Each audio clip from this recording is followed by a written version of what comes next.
Making videos for Serbian people since 2014, this is Common Filth Radio, best in the world except no substitutes, episode 110. Thank you very much for listening.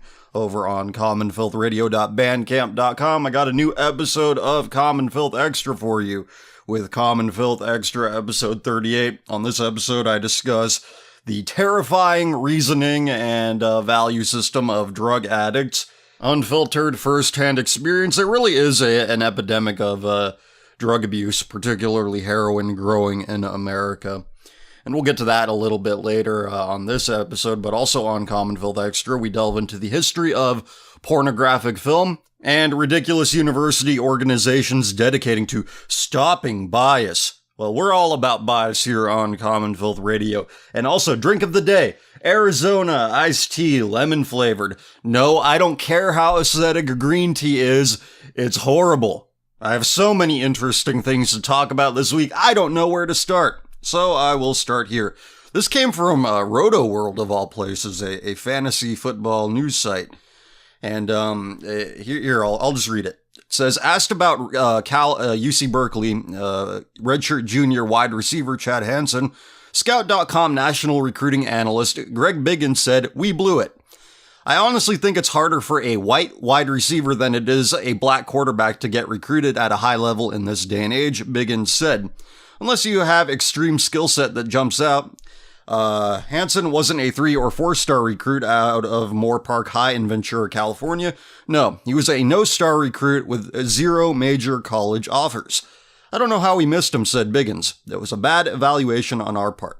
Nicknamed the Llama by teammates because of his laid-back nature, Hansen has come out of nowhere to post 59 catches and 770 yards and 8 touchdown catches so far in this college football season.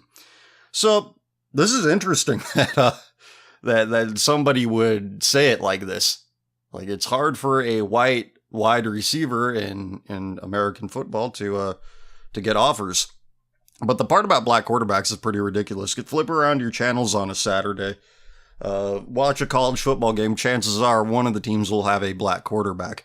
Like most Americans, I enjoy sports. I like reading up on it. I think it's a very interesting world. It's not one I was ever a part of in any meaningful sense myself. I did a t-ball when I was younger, and then I did a lot of bowling in high school, but never anything organized where I was in this system where you have coaches all the time. And I read something interesting from somebody. They said that, when you're practicing and the coach yells at you, don't take that the wrong way, take it the right way. If he wasn't yelling at you, he wouldn't care. It's when he stops yelling at you is when you should be concerned. That means you've been given up on. You've been given over. Screw it, he says. Screw it. So, with that in mind, I could see how I've been yelling at certain groups of people for a real long time, and maybe I'm just yelling at a dead body. I don't know. I don't know at all. But I really like this book here. It's a book called Blue Highways, written by William Least Heaton. It's a travel book. He's going around all the back roads of America, writing about the people he meets, the sights he sees. It's good stuff. And I'm going to read a part of the book to you here that I thought was really good. And this is the context here is that the author of the book, he meets this black woman, and he's talking to her somewhere in the South. So he's talking to her, and she says, "They used to have a statue up there on the main street called the Good Darky statue. It was an old black man, slouched shoulders, big possum-eating smile, tipping his hat. A few years ago, blacks made them take it down. Whites couldn't understand, couldn't see the duplicity in that statue. Duplicity on both sides, God almighty. I'll promise them one thing, ain't gonna be no more gentle darkies crooning down on the levee." I smiled at her mammy imitation, but she shook her head. She says, "In the 60s, I wanted that statue blown to bits. It's stored in Baton Rouge, now at LSU. But they put it in the wrong building. Ought to be in the Capitol reminding people. Preserve it so nobody forgets. Forgives, okay, but not forgets." And then he asks her, "Were things bad when you were a child?" And then she says, "Strange thing. I was born here in 41 and I grew up here.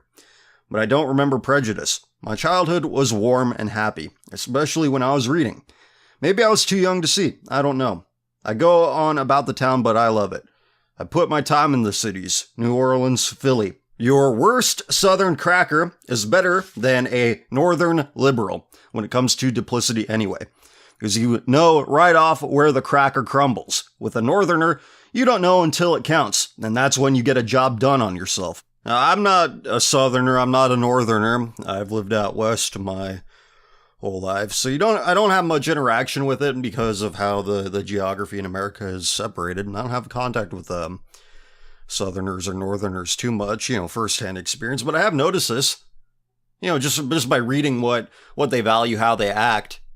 It seems like, the people in the Northeast, and who she's talking about is white people.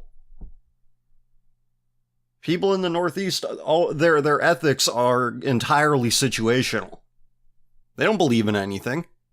It's all relative to what the next guy's doing. They have no standards. Whereas Southern whiteys might be vicious racists, but you know what? You know where you stand with them. You have the atheistic North and the religious South. And that has a lot to do with it. This book was not written that long ago. When was it first published here? It was first published in 1982. I mean, they're really not atheistic. They make other things into their god as everybody else does. It's like we all have religious impulses. It's just a matter of where we redirect them. That's a lot of what you have in the North, unfortunately. A lot of people gave Ted Cruz shit about droning on about New York values only because he's hypocritical about it, and no one cares if you're a hypocrite. Nobody actually cares if you say one thing and do another. It's just something they could point out because it's so obvious. Look, they're doing that thing. Look how smart I am. I noticed a basic pattern of behavior. Me so smart. I so smart. They don't actually believe in one side or the other. They're just pointing out hypocrisies and inconsistencies, and they don't care. They don't take one side or the other. Because if somebody's being a hypocrite, well, it's playing into somebody's hands. It's to somebody's favor. And if it's in your favor, well, you don't really care if they're being a hypocrite, do you? You don't.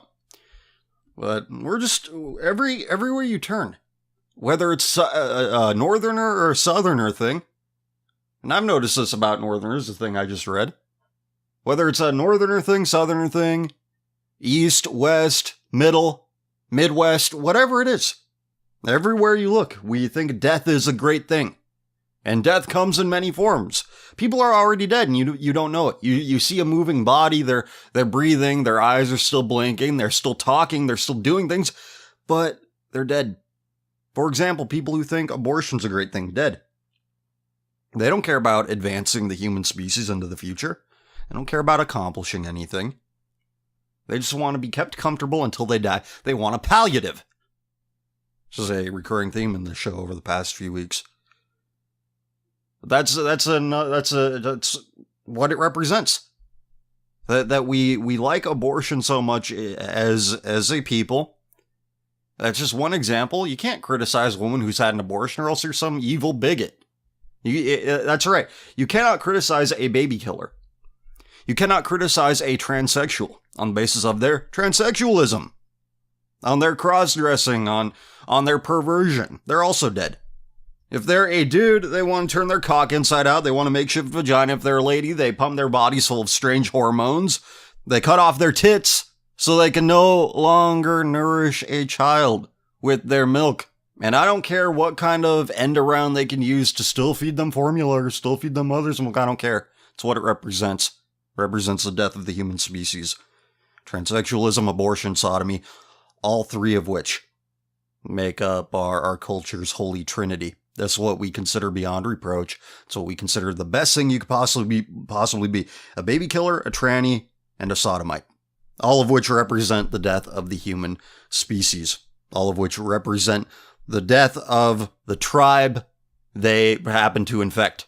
And it's happening. It's happening in slow motion, 1 million frames per second, highest definition possible from every conceivable angle. We are witnessing the death of, certain people, certain tribe of people, which I unfortunately belong to. So, you know what, going back to the example, like the coach yelling at you, he's yelling at you because you're fucking up and he cares that you're fucking up. He wants you to stop. He sees something in you. He sees potential in you. It's when you keep fucking up and nobody's there to yell at you anymore. then you've been given up on. And who's going to yell at a dead body? Who's going to continue to yell at people who value abortion, transsexualism, and sodomy? Our culture's holy trinity, above all else, the things that which represent the death of the human species, the death of the tribe. Because it's not just everybody. It's specific groups of people. First it happened to the Jews, now it's happening to, well, you know. Alright, pick up a Bible if you want to know all about the downfall of Jewish civilization. So, with that in mind, from the Daily Mail, forget baby showers. Young couples are holding vasectomy parties to celebrate the start of a childless family and ask guests to name their car instead. Call it a sign of the times, where couples these days want to avoid parenthood and embrace life without children. So some are marking the start of their childless families with childless families. Have you ever heard of something so absurd? With vasectomy parties. Vasectomy parties. There you have it. We're celebrating our infertility, our impotence. So instead of yelling here, let's analyze this. This is just another symptom of the death that we worship. For lack of a better term, because we do. That is what it is. We worship death. Everybody in the West. Everybody. And I say everybody because those, at this point, those who do uphold God's law, those who do obey God's law, they're not Westerners anymore.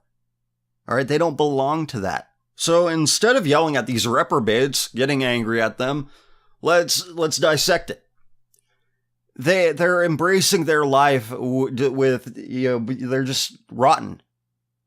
All right? It stops with them. And you know what? Good riddance. Good riddance. I hope somebody else more worthy takes your place, but let me continue here. Guarantee you these are the same people who are anti-homophobic, anti-transphobic, pro-choice, pro-baby killing. They say, you can't say that about them. That's hate speech. You can't. They don't want you to criticize The Walking Dead.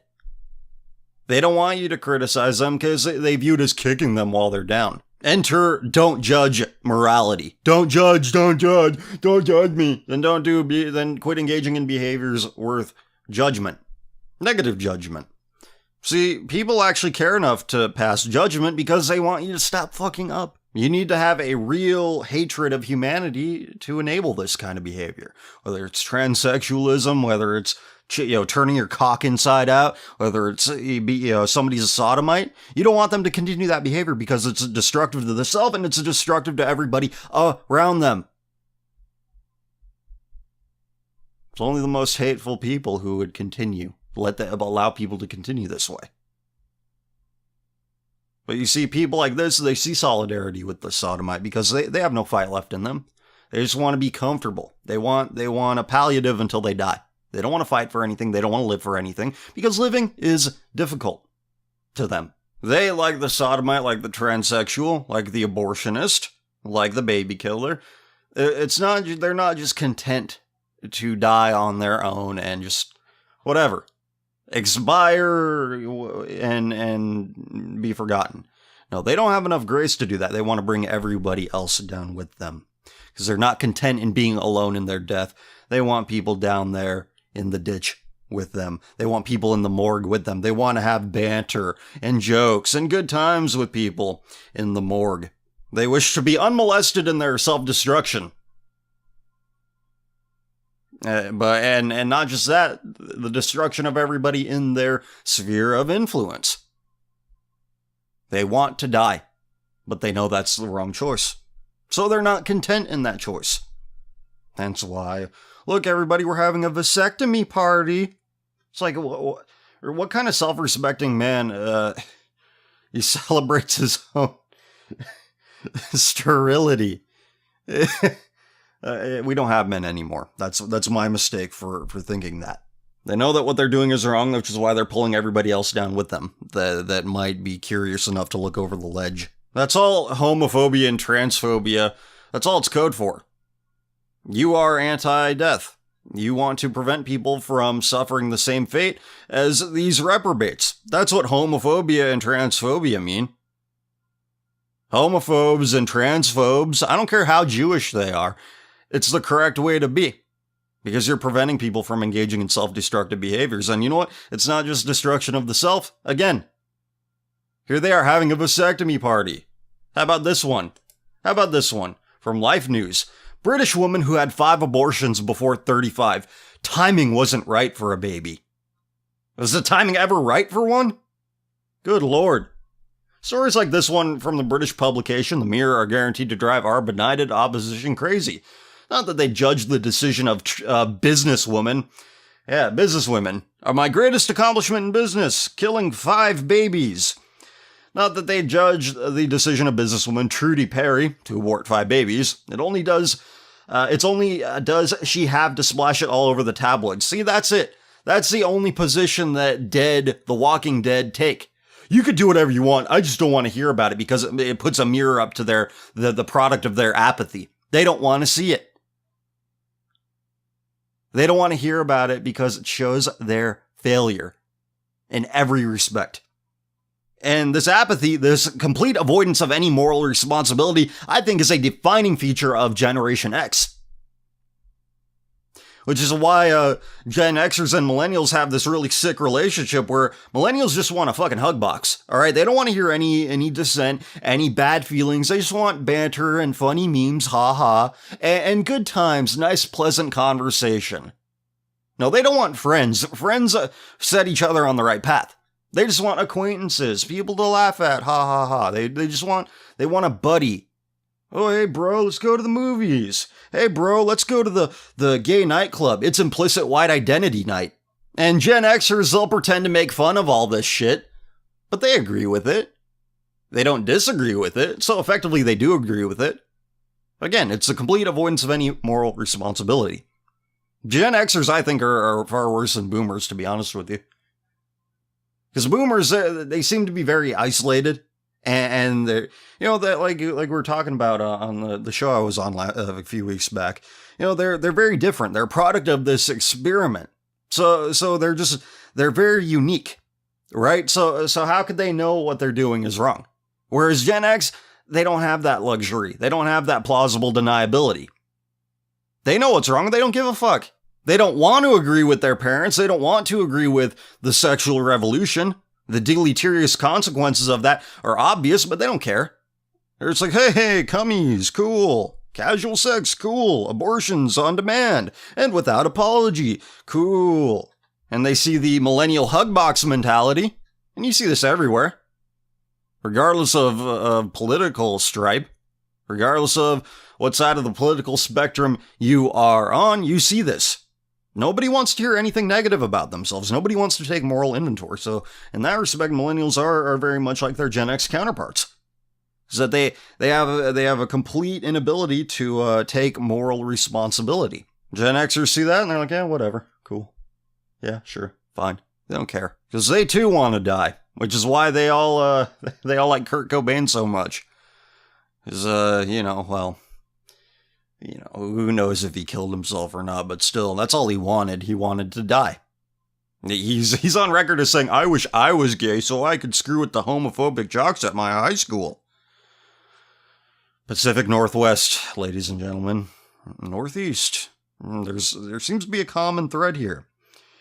Maybe it has something to do with being a blonde-haired, blue-eyed Uber. Oh, I'm sorry. Am I infiltrating your hug box with impure thoughts about the master race? Oh, I'm so sorry. Boo-hoo-hoo. I only take a mocking tone because that's what you listen to. And the fact that some of you think I'm Hispanic still shows to me that you are not nearly as familiar with the diversity you hate so much as you'd like to think. I'd be surprised if you're exposed to it at all and you just want something to bitch about. You live such a bland, inoffensive life that you just want some point of resistance so you claim to feel something, even though it's completely disingenuous. You're like a northerner, like that black woman was describing in the book I just read, the part of that book I just read.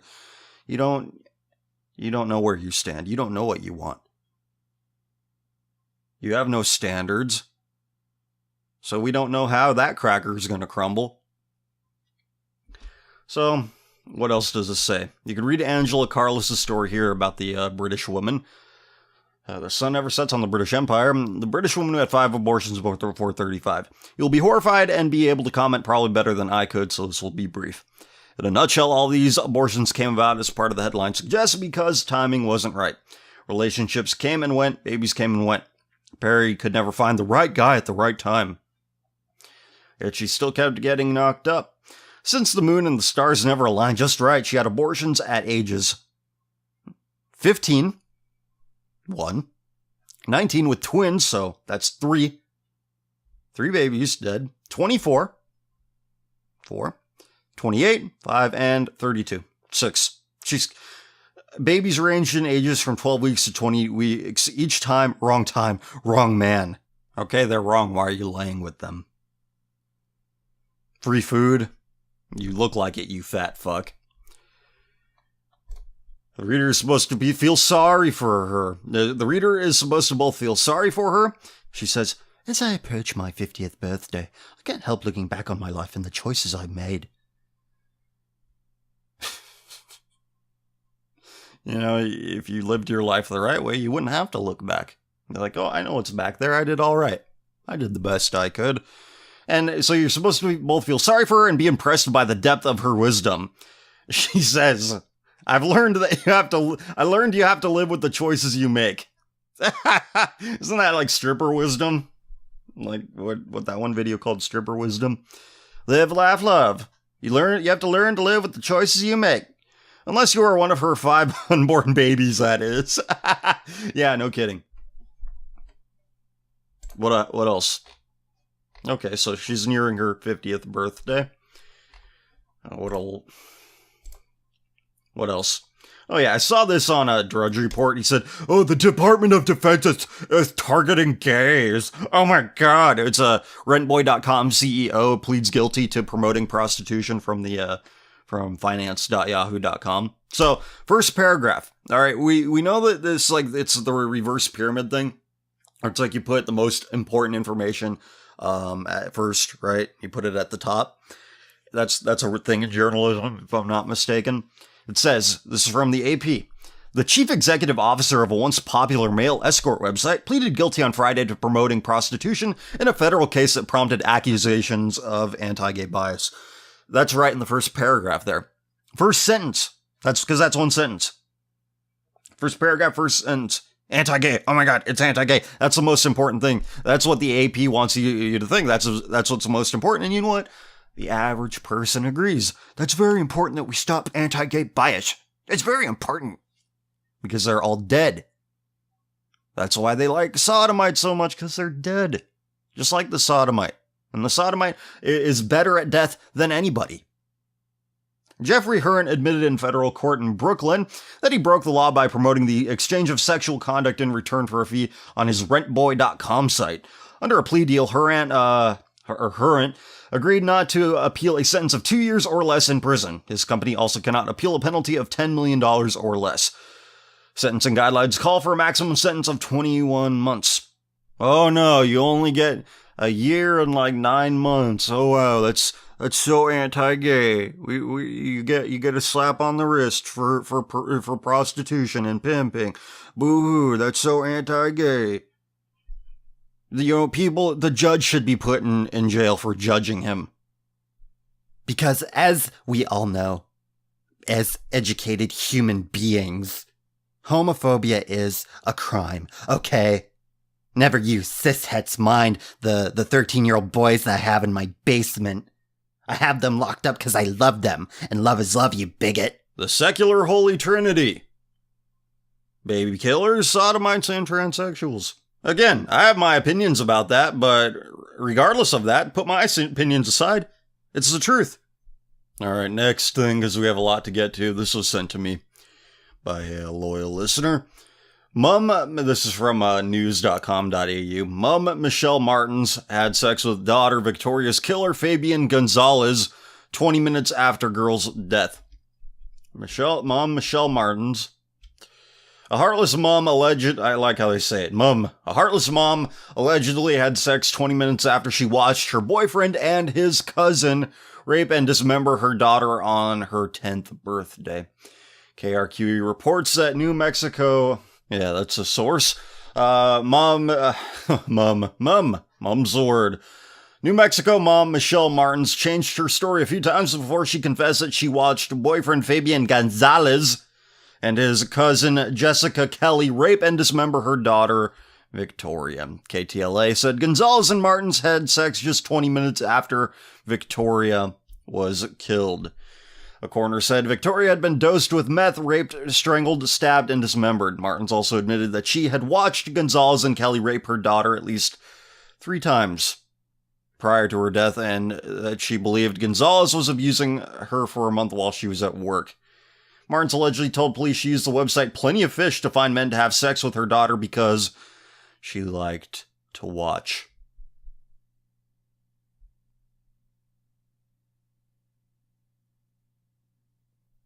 What do you say to that?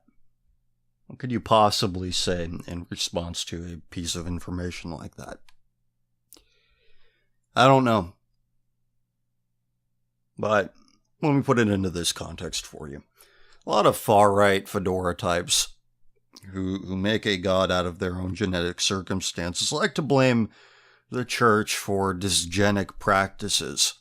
Yet at the same time, they'll bitch about brown savages raping European women and young girls, in light of the refugee crisis. They'll bitch about eugenics, yet bitch that savages are having their way with them. Very rarely you could have it both ways.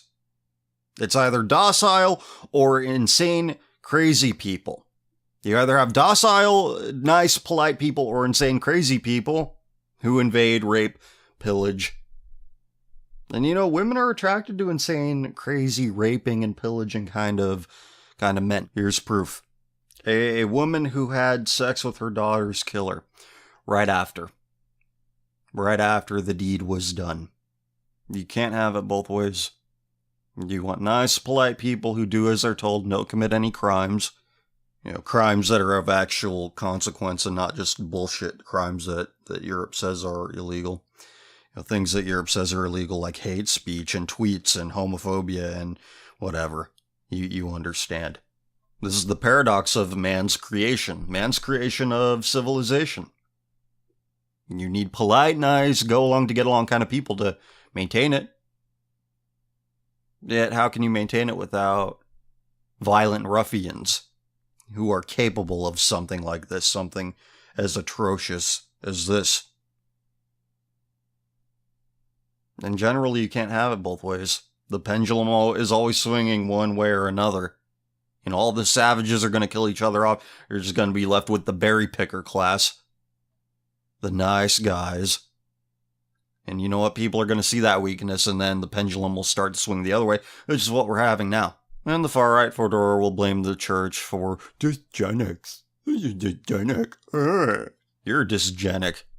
You're mad because you got the short end of the stick, you fucking pussy. The short end of the stick that is completely incapable of standing up to evil like this.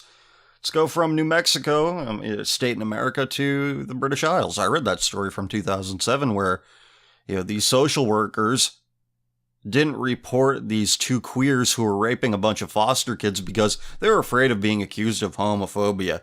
And were surprised that Rotherham happened. All these children getting abused through the foster system, it's an inevitability of a morally apathetic society. Because what's the first chain of events in that? Somebody has a kid and doesn't want it. So they give it away. They make it the state's problem.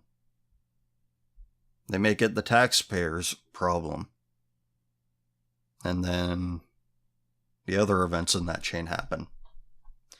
It all starts with it all starts with a complete avoidance of moral responsibility.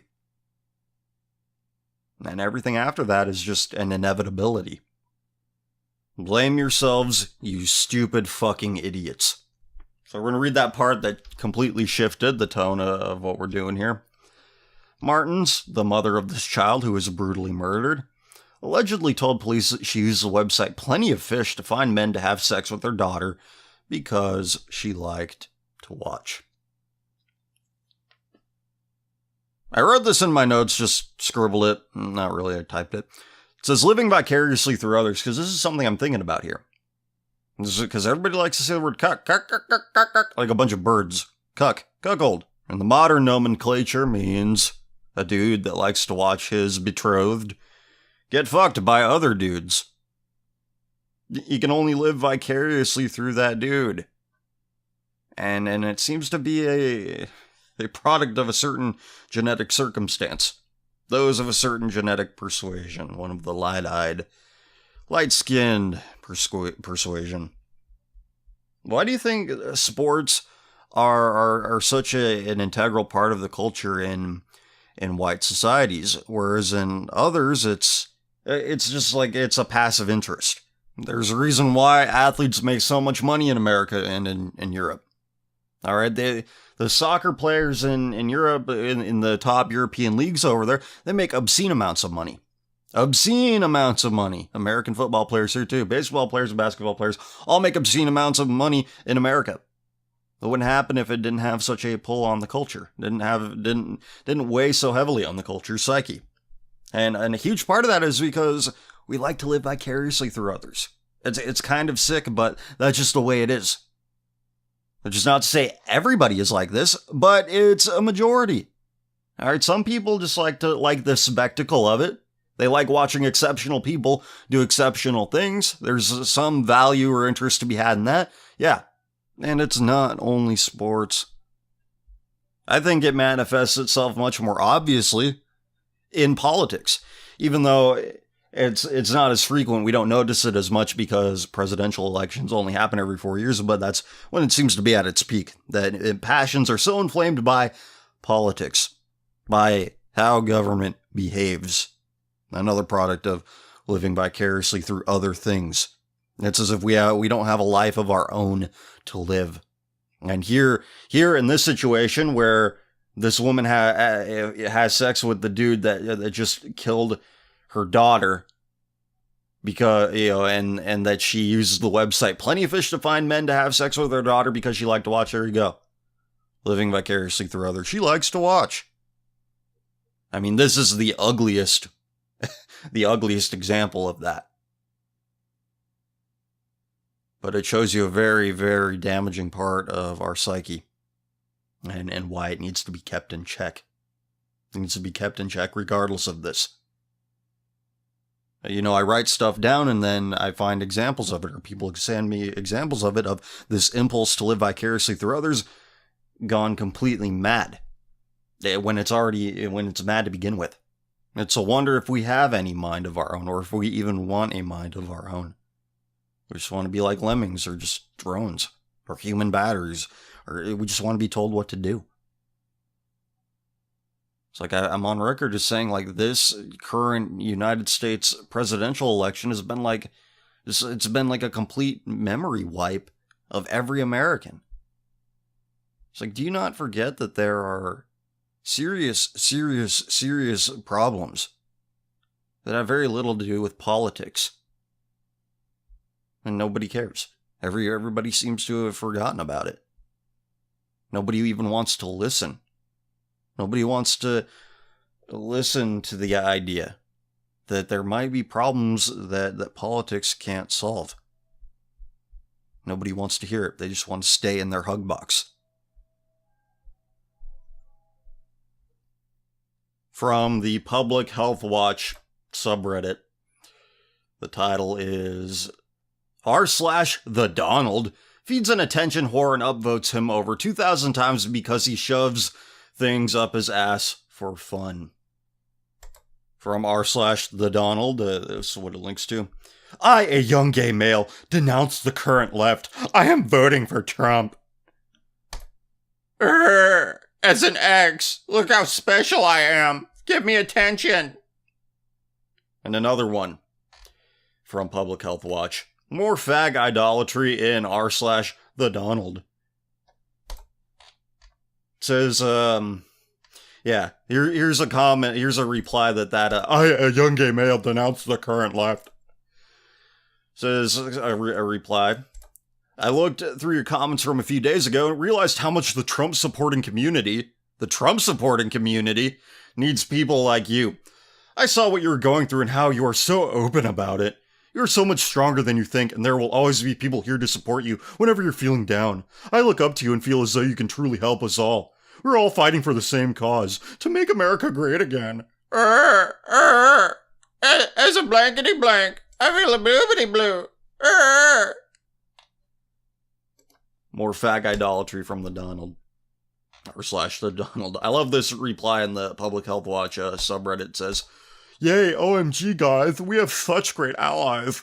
This will make America great for sure. Fag enabling. Let's fix our declining white race by sticking our dicks in buttholes. Let's fix society by chopping off said dicks and turn them inside out and stuff it in our pelvis. We can all fix all of our problems by letting fags are on the show. Let's just ignore all the problems they cause because they vote for Trump." Reply to that. Forget for every moment a natural aristocrat can string together a sentence in public, there are 10 moments in private they're taking out their rage on themselves via abusing drugs, molesting children, and turning their assholes into cubbies. Correct. You know, everything they do in public, everything they say, every tribute they pay to something that they think the normal cishet likes is just a show. It buys them time. It buys them time from, people figuring them out who they really are. More fag idolatry in r/the Donald. 2 precious gay Ohio votes for Trump. My partner and I have almost 5 years just received our absentee ballots and have proudly voted for Donald J. Trump to be our next president of the United States. And everybody's doing pull-ups on their AIDS-infested cocks. Well, we need more people like you. That's another problem with white people. Constant novelty seeking. Wow, people who are completely different than me, people who are complete abominations, like the same stuff that I like. Wow, we have so much in common. We need more people like you. We need to make America great again by being more gay. I post on r/the Donald. I have latent homosexual fantasies about Donald Trump. That's why I'm voting for him. Oh, this is good. Submitted 13 hours ago as I'm recording this. Redditors celebrate wigger buying phallic ornaments for a crusty pederast. Common Filth was right. Yes, Common Filth was right. Thank you for affirming that. Public Health Watch, great subreddit. I wholeheartedly recommend you check it out. So what is it? Okay, it links to the subreddit. Today I learned TIL. And the submission says, TIL Eminem bought Elton John 2 diamond cock rings for his civil partnership. Stop white people. Hashtag stop white people. Hashtag stop white people 2016, 2017, 2018, 2019, and beyond, because we can't stop ourselves. Somebody's going to have to do it. I don't care who. Somebody's got to do it. All right? I'm trying to, but nobody's listening. All right? You're listening, maybe, but nobody else is having it. All right, somebody's got to take us out of the hug box. Somebody's got to deliver the harsh truth. This is what it has to be, and nobody's doing it at the mass level. But how can you sell that to the masses? How can you destroy the hug, sell people on the idea of, oh yeah, we're destroying the hug box by going where others won't go, by saying what other people won't say? It's very difficult. And you know, that's all people want. They just want their nice comfy space. And they don't want any impure thoughts or negative ideas coming into that hug box, that safe space. And you see it everywhere, regardless of a political affiliation. However people organize themselves politically, culturally, socially, whatever organization they are in, that's what you will find. The hug box mentality. It's a generational thing. We are far more defined by our generational traits than our political traits, I think. But again, Eminem bought Elton John 2 diamond cock rings for his civil partnership. So yeah, I was right. Redditors celebrate wigger buying phallic ornaments for a crusty pederast. Common Filth was right. Here's another good one from Public Health Watch. Homosexuals think their liberal friends aren't progressive enough if they don't want to constantly hear about fecal lust. That's a great... The natural aristocracy are surprised that their straight friends don't want to hear about the vile things they do with their dicks. Shocking. This is my shock phase. Well, here's the thing. Yeah, that's the mentality. They don't care if people do it. They just don't want to hear about it. But eventually you will. They can't help themselves. That's all they're about. That's all they're going to talk about. That's what their life is oriented around. That is their defining trait. Their defining trait is their impulse to give life directed in the most vile way possible. That's what it is, and I don't understand. It's like inevitability, they will always make it about misogyny. The homosexual, that's their defining trait. That's what defines them.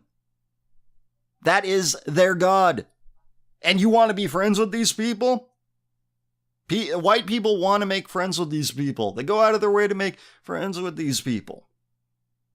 Novelty seeking, endless novelty seeking. It's just baffling.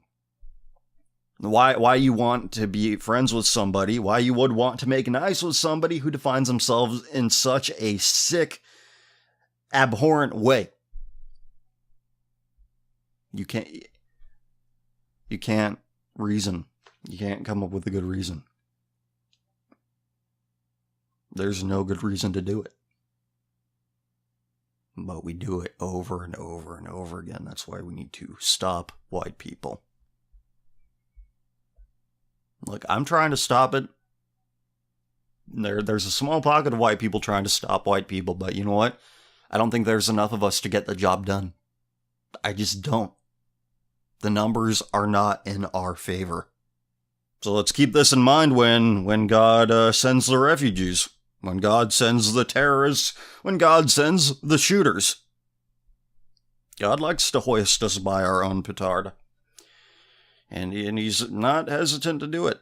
Why, we acted in a terrible way, and now we're being punished for it. This is so cruel. I can't do it anymore, I'm tired. My voice is like that voice I do there takes a lot. I don't know where it came from. Alright, question comment thread for Common Filth Radio, episode 110, on the official Common Filth subreddit. If you'd like to participate, you may. I leave this thread as an announcement every week. There's a thread for every episode, and you are free to participate. Hi, CF, I'm happy to say that binge listening to your show has finally restored my religious beliefs, and I don't know how you'll take this, since I doubt it's common. Even helped me become heterosexual again. Partly because my parents weren't protective enough, I exposed myself to online pornography since I was 11 years old, and ended up as bisexual ever since somewhere around the age of 14, not long after I began my atheist phase. You know, this is why, you know, you see in, Romans 1:27, I think it is. Hold on. 1:27. Because Scripture puts this beautifully. Or King James Version. And likewise also the men, leaving the natural use of the woman, burden their lust one toward another. Men with men, working that which is unseemly, and receiving in themselves that recompense of their error, which was meat. Next verse, Romans 1:28. And even as they did not like to retain God in their knowledge, God gave them over to a reprobate mind to do those things which are not convenient.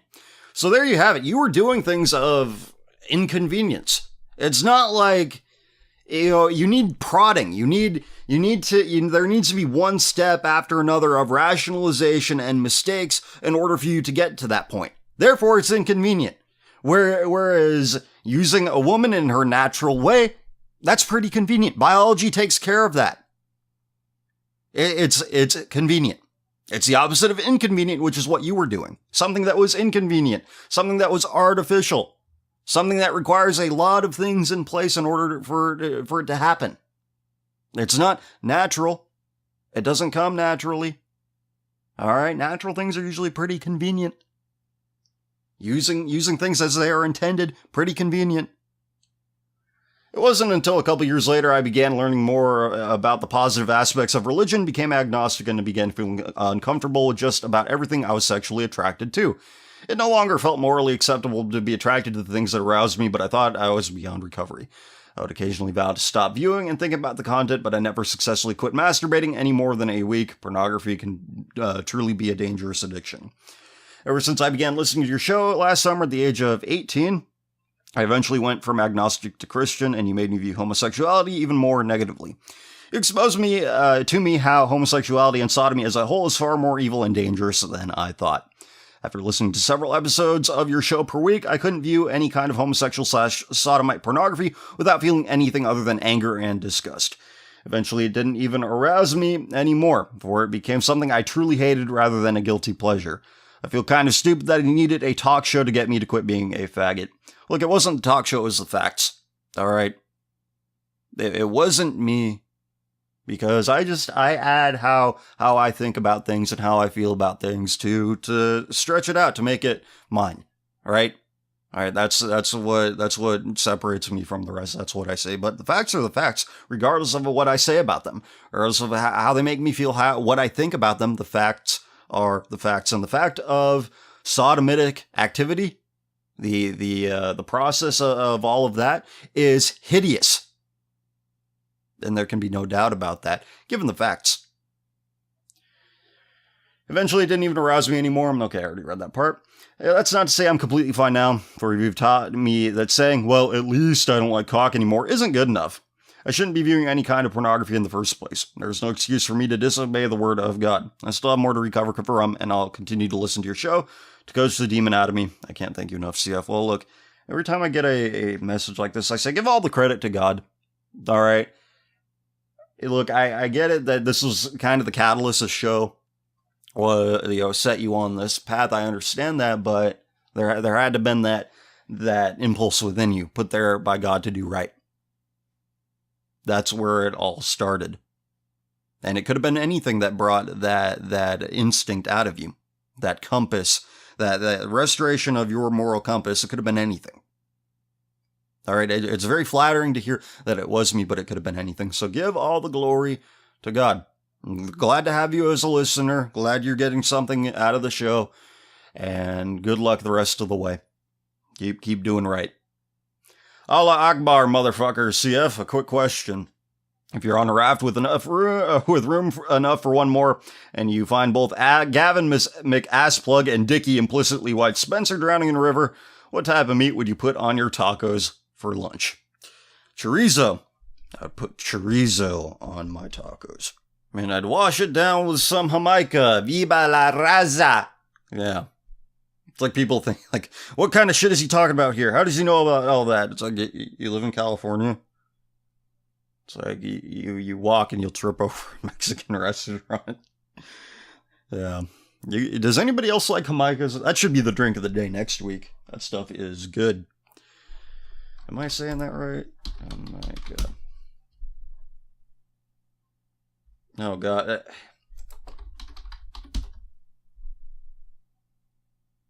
Yeah. Hibiscus tea. There we go. Because it's spelled Jamaica. Then it shows me Jamaica and Usain Bolt. Jamaica's greatest export. Hey, CF. Hope you're having a great day. Keep up the good work. Your show is an inspiration to many. Well, I could be doing worse, but thank you. Hope you're having a good day as well. 2017 is almost here already. So any predictions for the coming year? Where will the never-ending hell ride take us next? I'm not in the prediction game. You know, I'm right about a lot of things, but I don't go into predictions. I see patterns of behavior, and I don't know when they're going to take place. It could be 2017, could be beyond, but, you know, I don't see white people becoming any less pro-sodomite. I don't. Not unfortunately. I think we're going to be that. That's going to be a defining trait until the very end, much like it was the defining trait of the Greeks and Romans in their waning days, and the Ottoman Empire. I don't understand. People are like, see, other races are degenerate too. It's like, okay, so why are we imitating them? Why are we imitating the fall of the Ottomans, who were producing art that portrayed sodomy trains and girls having sex with dogs? If it's in the art, it's a part of the culture. If it's in the, art reflects where the culture is. It doesn't drive it forward. It's just a reflection of what people want in that time and in that place. And now you see all sorts of art from the Ottoman Empire that portrays horrific sexual sin. And that's what every dying civilization values. They value their cum and tingles above all else. So why do we want to imitate that? The pattern of behavior is clear, yet we can't avoid it for some reason. You know, you think for all the IQ points we have, we'd be able to see these patterns and avoid them. Oh no, we think we're so smart that we can make anything work. We think that we can make communism work. Because we're successful at everything except for avoiding Jewish influence for some reason. That's what people believe. That's what people have told me. Oh yeah, you got a response here for the predictions. All right, I'll read their predictions. It says, the reply that you got to your comment here, a question, either one of these three telemovies gets made in 2017. A romantic movie about the attraction between a mother and a son she put up for adoption 20 years earlier. Okay, so we have the genetic attraction thing going on there. A romantic movie about a female teacher in a failing marriage being seduced by a 17-year-old student.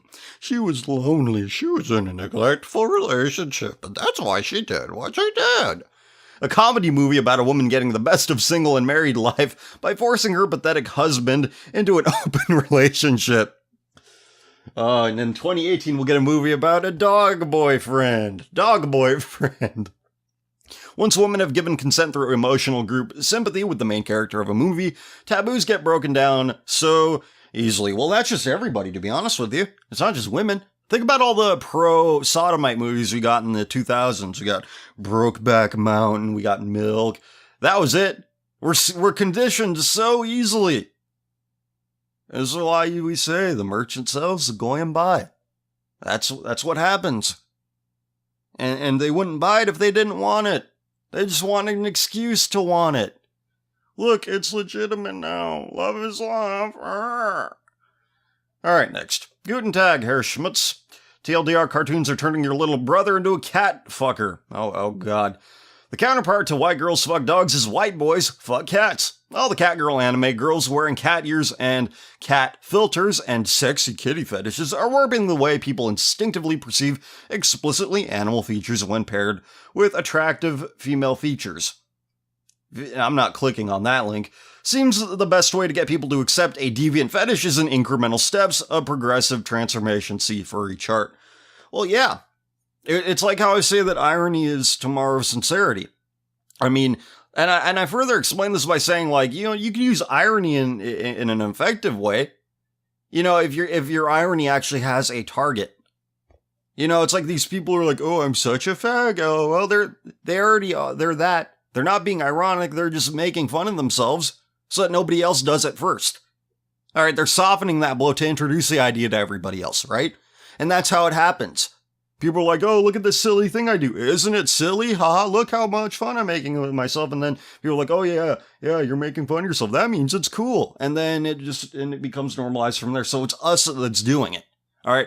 It's we who are driving that progressive transformation. Yeah, see the furry chart. Oh, I'm familiar with this, actually. The implication people make is that if an attractive girl puts on Halloween costume cat ears and you're not instantly disgusted, then you're automatically an insert deviant sexual fetishist here. That leads a lot of young people down a dark path because they can't talk to their parents about it, but their stupid internet friends, quote-unquote friends, are all too happy to tell them that it's normal. I don't know a solution, but it's something to keep in mind if your little brothers, sisters, cousins start having a sudden fascination with deviant overtone cartoons, see Steven Universe, or anime in general. Cartoons are definitely becoming the primary medium for corrupting kids. Well, I think that's what they've always been for a real long time, because they are geared towards children. We had transforming Sailor Moon on Toonami and crappy dial-up internet. They have smartphones and unlimited smut. Someone needs to look out for them, and parents are totally oblivious to the world their kids are growing up in. Keep in mind Ephesians 6:12, pray for peace and God bless. CF. For we do not wrestle against flesh and blood, but against the rulers, against the authorities, against the cosmic powers over this present darkness, against the spiritual forces of evil in the heavenly places. So that's not King James. I'm in a King James mood. Let's read King James version here. For we wrestle not against flesh and blood, but against principalities, against powers, against the rulers of the darkness of this world against spiritual wickedness in high places. Yes, and that's what we forget. And it's a dangerous thing to forget that. I think it's all about the here and now, getting material gain. It's unbelievable. It's like, that shit's gonna die along with you, right? It means nothing. But you're right. I mean, and it does go from one step to the other. I don't see how anybody sees like a cartoon promoting sodomitic relationships, which so many of them do now. One of them features a gay married couple. So that's presented to children like it's some valid, fine, super cool thing. And you know what? That's what parents probably want for their kids. So they have no sense of moral responsibility, and their sense of morality, their sense of right and wrong is completely inverted. They think homophobia is an evil. They think calling out attention to the depravity that people engage in is worse than the depravity itself. We fear judgment more than we hate judgment for sin more than we hate sin. That's the story. That's the bottom line. There can be no denying that. That is a fact. God save CF. Hope you're doing well. I recently fallen upon tough times. My company is on the verge of bankruptcy, and I have left my girlfriend due to a poorly timed bout of rage. It is in these great times, times of great passion, that I feel like my faith is truly being tested, almost as if I am being called to prove my worth to the Lord. Many friends I had made before placing my faith in the Lord, and even members of my own family, had heard of my conversation through the mouths of others, and since have grown to resent me on this sole principle alone. Even those of whom I have not spoken to since this revelation have become cold to me, treating me, when I see them in reunion, as if I had personally wronged them. If I came to expect this outcome, by the words of Christ himself, it still hurts to see such wickedness come from the same people who I once respected and looked up to. Faith in man, don't do it. As you can imagine, these recent personal misfortunes have given the wicked among me a reason to mock me, repeatedly asking why I keep my faith even when faced with such adversities. They claim that a loving, read coming, God wouldn't let me suffer. This is so stupid. They claim a loving God wouldn't let me suffer in this way. God sent his only son to get brutally murdered. And he did that out of love. It's like everybody in the West has the stupidest idea of what love is. A child suffers its parents' discipline, and it needs to.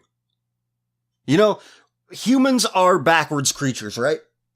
We tend not to do right in prosperous, easy times. It's only when the chips are down, when things are really bad, that we start to do right. In other words, when we are undergoing the most suffering, when we feel the most grief and panic, that's when we do the right thing. God knows this is which is why he allows suffering. Unbelievable. Yeah, and it is. They just think like everything should feel good. That's love. Again, if a parent loves their children, if a mother loves her child, if a father loves his child, that child suffers the punishment of the parent. It's like I think like, oh, God made the Jews cut off their foreskins for the covenant. Yeah, well, if it were up to you, you'd just be like, can't we just eat ice cream? That's not easy. That's not showing, yeah, we're dedicated. You just want everything to be easy. You're pathetic. Though I know why this line of reasoning is foolish, a la the story of Job, I never seem to have the words to explain it when confronted, instead choosing to remain quiet. Well, I just gave you some words. I gave you a line of reasoning that you could use that I think would be pretty effective. It's something they never thought of, so how could they say anything against it? They'll probably stay quiet too, or just say like, that's stupid, and not give any reason as to why it's stupid, because, they're covering for themselves. They're like, that's right. They're probably panicking, right? And then they'll lie about it. They'll lie about what they're really feeling.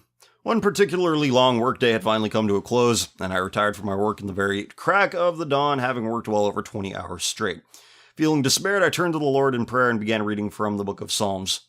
In my readings, I had come across a psalm I had read before, but never truly internalized, as I could not relate to it. In particular, it was the 22nd. which it says, you link to that, my God, why hast thou forsaken me? Why art thou so far from helping me, and from the words of my roaring?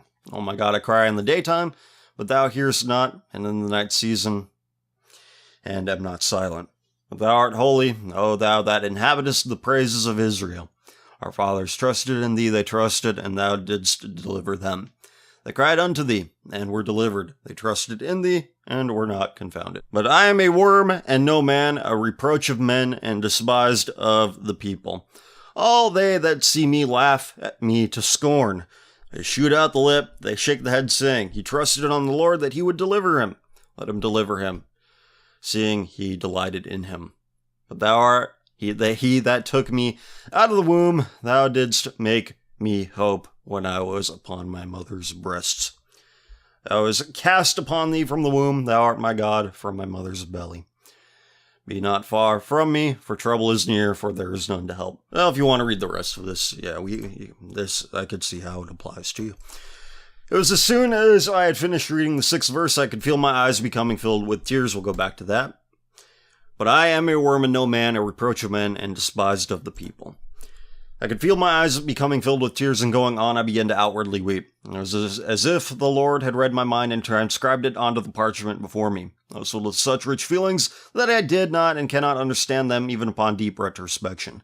My faith in God has become deeper than I ever thought possible, and it was in the face of great adversity rather than smooth sailing that gave cause to grow it. The next day I recalled that a section of this psalm was featured in Handel's Messiah. Being a fan of sacred Baroque works, I went to listen to it and felt a small remnant of the powerful experience I had the previous night light up my soul, if only for a moment. Here's a link to this particular, I highly recommend everyone read this psalm, as it is both a beautiful piece regarding the struggle of keeping the faith, in spite of direct opposition, and also an excellent foretelling of the passion of the man, Christ Jesus. It grows the faith in those who trust in him and helps plant the seed in those seeking to know him. May the Lord remember you in his kingdom, CF. Thank you for all your work. Thank you. Well put.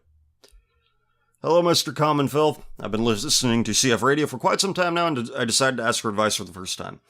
I've never been religious in my life, never felt that there is something greater. I would describe myself as an agnostic. Is this even possible to find faith or start believing? I wanted to know if you can somehow maybe advise me on this matter. Also, another thing, even if I find God, how do I know if it's true God? How could I tell if it is Jehovah or Allah or any other monotheistic deity? Excuse me for any grammatical statistical mistakes. I do not come from the land of the great Satan, aka USA. P.S. Love the show. Just wanted to let you know that you are fighting a good fight. Well, what you're talking about is just a corruption, a distortion of God himself, the God of Abraham, right? The Jehovah and Jehovah, Allah, it comes from the same place. It's just, And I'll read this comment here because I do like to read the responses you receive to things like this, like anybody. It says, friend, you go about your daily life believing that tomorrow will always come, even though there can never be a proof of it existing. Save by the passing of the sun from the east to the west, and tomorrow becomes today. You make plans as if you know what will happen, but in fact make contingencies because you admit you don't know if the plans you make will achieve the effect you want. You use money that has no intrinsic value other than what people believe it to be worth. These things and more demonstrate that you have some amount of belief in you. It would be a horrible life to be skeptical even the things you have taken as true without any evidence or strong possibility of its veracity every waking moment of your life. For example, I certainly can't prove to you that I am a real human being that types these words, other than a complicated hallucination that you make, trying to convince you of one thing or another, but you still react as if I were a real human being, so it wouldn't be sufficient to have a purely intellectual approach to believing in something.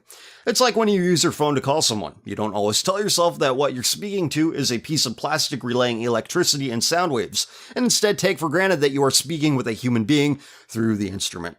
And it's not at all against the truth to say that you are talking to your friend, when you're obviously talking to a piece of plastic. All of these is just to say that there is some emotional dimension to truth. Maybe you can believe once you explored and put effort in understanding both the intellectual and the emotional dimension of the truth of God. 300 years before Christ, Greeks have already come to the understanding that there can only be one ultimate source, which they called the prime mover. They have not, however, gotten to the point where this prime mover is understood to be a personal deity. It was a preparation for the Greeks until St. Paul arrived with the gospel of Jesus Christ, which completed the puzzle to those people, and thus started an inherited theological patrimony that is handed down to our generation.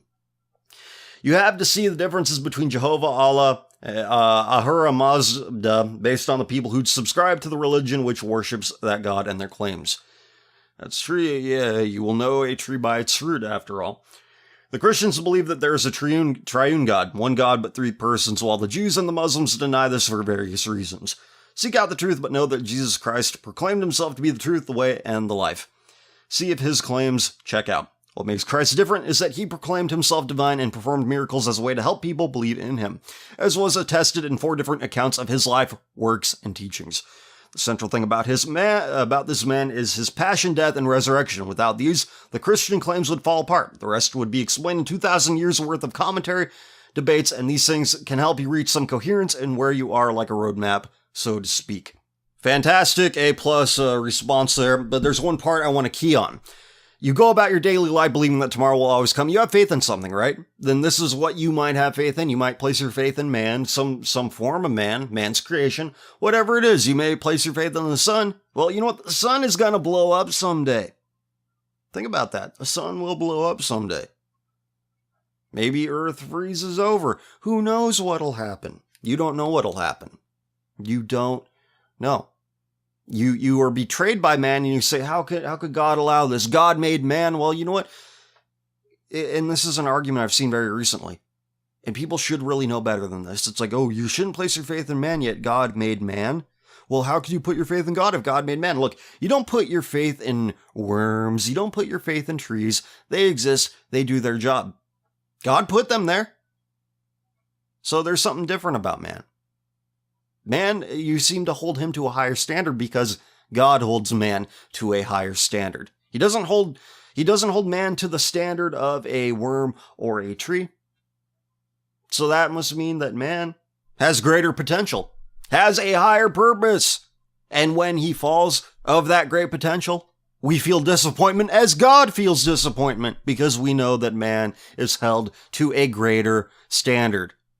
Man is built with a greater capacity, and when he falls short of that, boy, does he fall short. It's like a drop, just like, imagine like a giant swimming pool, right? And you can only fill a swimming pool with only a few drops. You're like, wow, this thing is empty. That's man's potential, and that's what it looks like when man falls short of his potential. We're like, wow, he really fell short there. He's capable of some really shitty things.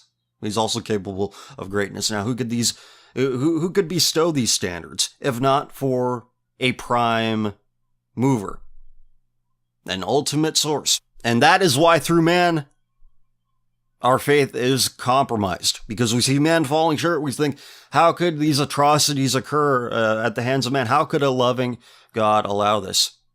It's because that man is falling short of the capacity that God has bestowed upon him. I hope that helps. Hey, CF, I just wanted to say that your segment on how urban white liberals turn everywhere they go into shit really hit home with me. The same exact thing has happened to my hometown over the past 10 years. I live in downstate Illinois, and since about the year 2000, we have seen a huge influx of suburban Chicagoland residences moving down here because their taxes are too high. The same people that elected Barack, the long-legged Mac Daddy Obama, into the Senate back in 2004 are now moving down here. Just as you said, these people vote for the exact same shit they did before and ruin life for those of us who have always been here. Hey, that's what white people do. They expand. They can't stop expanding. They want to conquer other places before they conquer the self. They can't keep themselves in check, so they go, we gotta expand. That'll fix it. Arr! And same as it ever was, it'll never change. They're so stupid because they can't help themselves. They're like children who need to be stopped. About 2 years ago, my city approved a human services project that would provide Section 8 housing for residences of inner-city Chicago in the name of providing equal and safe housing opportunity to the historically discriminated and impoverished people of Chicago, which translates to bring the lax and criminals from Chicago here. All this public service project does is take criminals and thugs from Chicago and place them in my hometown. Yeah, because they want the white liberals who own land there, they want greater property values. So they want to push the riffraff onto somebody else. It's sick. It is truly sickening. Yeah, I just see we're on the same wavelength there. It is truly sickening, and nobody is to blame except for the retarded white suburbanite liberals voting in these politicians. I doubt my hometown will ever return to the wholesome and close-knit community that I remember from my childhood. I know it, and it's difficult because you have some sort of value in it. You see the importance of preserving that, and you feel powerless. There's nothing you can do about it. And people ruin it. I mean, the problems are just so... You see them coming, they're so obvious, and it's so obvious as to how to prevent them, but nobody wants to. Everybody knows, nobody cares. Hello, CF. Have you ever seen a pair of animated but not safe for work videos called Me, Me, Me, and Girl? I was surprised by how it delves into the psychology of people who lure others and are sucked into chasing after the cummies and how it ruins people's lives. Oh, I just clicked on it, it looks like anime shit, and I'm not into that. Like, the most weeb thing I'll do is, like, see a Godzilla movie, which I just did the other day. I saw Shin Godzilla, which was fantastic. Highly anti-Semitic. You'll know what I'm talking about if you see that movie, but it was great. I thought it was way better than the 2014 American Godzilla, which I actually liked. But yeah, Shin Godzilla was excellent. The basic summary of the vague narrative these videos imply is this. In hyper-consumerist Japan, there is a practice among schoolgirls called compensated dating, which is basically prostitution. Yeah, like escorts. Because the age of consent in Japan is 13, you have middle school girls potentially going out with rich, lonely 40-year-old men who give them all sorts of things in return for their affections. In the video Girl, we have a teal-haired personification of this. A sort of Japanese every-girl hoe bag who finds her life to be supremely boring after her millionth orgasm. She ends up attracting, pausing, a young man who is in a real, substantial relationship with a normal happy girl, and the consequence of their ruined relationship is depicted in Me, Me, Me, which is basically an attempt to illustrate what's going on in the head of your typical I broke up with my girlfriend to jerk off blue-haired anime girls male. I jerk off to blue-haired anime girls male. So Me, Me, Me shows more nudity and outright goofy portrayal of women, i.e. boobs, shooting bullets, etc. I'd like to know what's your take on these two videos. Well, I don't want to watch them because you just sum them up nicely. And one thing about Eastern fiction that I like is there are consequences for the protagonist's actions. I've noticed this. Like, if somebody does something bad, there's consequences for it, which is what Western cinema in particular seems to avoid. They don't like the idea of people acting in morally abhorrent ways, actually getting justice, actually receiving what is just for their actions.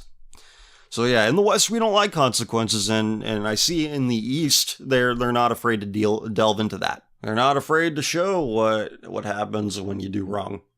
So, I don't have I mean, you summed it up pretty well.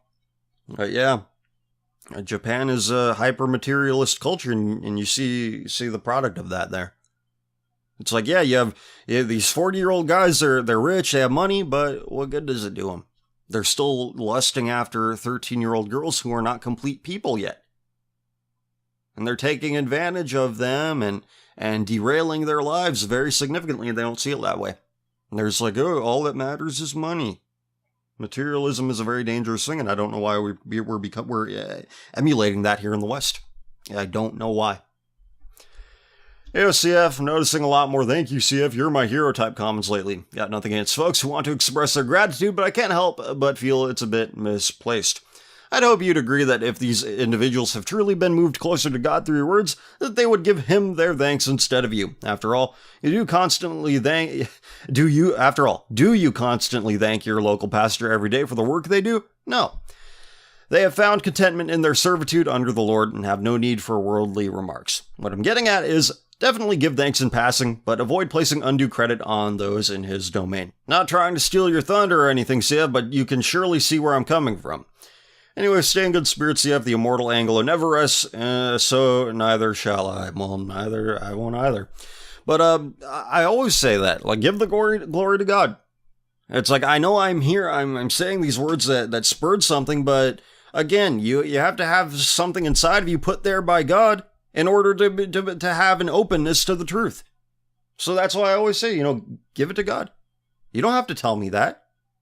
I always say that. I mean, I get it if, these episodes are getting pretty long these days, but I do say, like, yeah, give your thanks to God. And you know what? You're right. Give thanks in passing. Say, hey, that was a nice thing you did. Thank you. Thank you for doing what you do. That's it. That's it. I think I agree. That is perfectly sufficient to just say, hey, I appreciate it. Thank you. Keep it simple. Hola, hombre del Villalobos. If you could nuke Sodom, Fag, Cisco, California, or Lundcombe, England, which one would you choose? Keep letting your fists do the talking and drink plenty of Gatorade, brother. God bless. God bless you too. I wouldn't nuke anywhere, to be honest with you.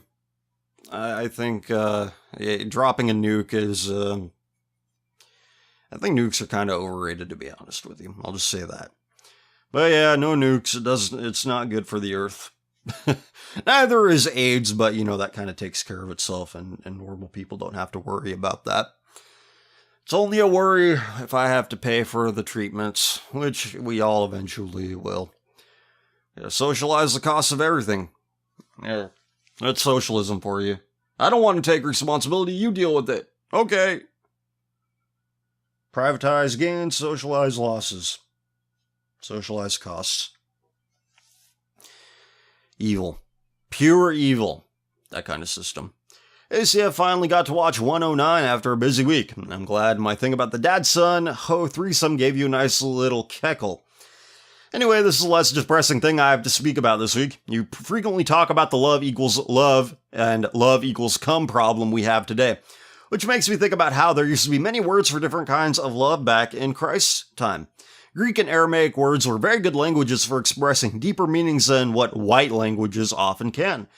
Do you think Jesus living in a world where we had many words for love, like agape, philia, eros, etc., as opposed to just love, which equals cum, was a coincidence? No. I don't. Yeah, because you have to exist within the context that exists in the time. And it's, God in his infinite wisdom chose the place and time very carefully. And not just Christ's time, but the time for everything. For everything that happened in the Bible was chosen very specifically for that to take place in that time. You think that... Let's take the story of Sodom and Gomorrah, for example, when God sends his angels to get Lot and his clan out of there. And then Lot's daughters end up raping him sometime after that. Let me tell you something. If this took place in Europe, like as it stood, during that time, if that took place in Europe, all that situation, the same cast of characters, the same sort of situation where a city's getting blown up and Lot gets raped by his daughters, I guarantee you, Europeans would have some weird pagan holiday where fathers would get drunk and get raped by their daughters. And to pay tribute to their ancestors or some shit. Guarantee you, that would happen. I think it was rather purposeful on God's part, so that we may have the real truth available to us through all time. What's your opinion on this, Yef? Absolutely. There's no mistakes being made here. The times and places were chosen very, very carefully. The cast of characters involved in all of the stories were chosen very carefully. Anyways, that's the only insight into things I have for this week. I'm going to sorely miss your show while I'm being impostrinated at boot camp. Oh, well, thank you for your service, I guess. Maybe I'll freeze to death before Petty Officer O'Tranison can give me the gift. But hopefully it won't come to that. As always, God bless. Well, be careful out there and, keep it in perspective. The military's no place to be right now. Given that, we're getting closer to World War III every day. Hey CF, seeing how it's a spooky season, I wanted to ask about an apparent demographic trend in the horror movie community. The horror movie community. According to Wikipedia, by 2002, the slasher film had all but disappeared from mainstream Hollywood cinema, largely due to budgetary declines and more popular, diverse subject matter. Make-A-Wish 2002 distinguished itself as the first lesbian-centered slasher film. Because the genre typically aimed to lure men with the promise of female nudity, horror and homosexuality appeared to have no connection. However, the genre's queer fan base is possibly its largest. What are your thoughts on this phenomenon? I have my own theories, but I figured it was a seasonally appropriate question. Let me tell you something. Among serial killers, homosexuals are very, very disproportionately represented. Adjust here. My chair is noisy. I should put some WD-40 on it. But yeah, among serial killers, homosexuals are incredibly disproportionately represented. And the fact that there's a queer fan base in the slasher genre of film, that's not very surprising knowing this information. Not surprising at all. They're the personification of death. The act of the sodomite represents the death of the human species. No wonder why they like to see portrayals of people getting killed brutally. No surprise at all that the slasher film appeals to sodomite sensibilities. After all, look at their rates of domestic violence. Again, look at serial killers. Most of them are sodomites. Hello, CF. I just wanted to recommend a movie to you to watch. It's a French film of gods and men. It's not degenerate, but it's about some Catholic Trappist monks who refused to leave their monastery in Algeria despite Muslim terrorists being near, but they ended up being killed in 1996. It's a beautiful film and isn't really about their murders, but the film is mainly about other things. It's a really great film, and I recommend it if you wish to watch it and sort of unwind a bit from this degeneracy. I actually watched it was a few years back, I watched another French film about Algeria called The Battle of Algiers, which was an interesting movie. And yeah, it's the French occupation of Algeria. Interesting subject that not a lot of people know about outside those two areas. So yeah, it's not. I've actually seen a movie that deals with that subject, the relationship between France and Algeria. But thank you for the recommendation. Hello again, CF. I'd like to comment on your expression in last week's episode regarding automation being the death of society. Frankly, while I agree with you on much, you're giving the white man an unnecessary excuse for his future decadence. You seem to think that man requires a job to function to stay sane, but this is not so. Well, I'll stop you there because I've said on multiple occasions that jobs won't fix what's wrong with us.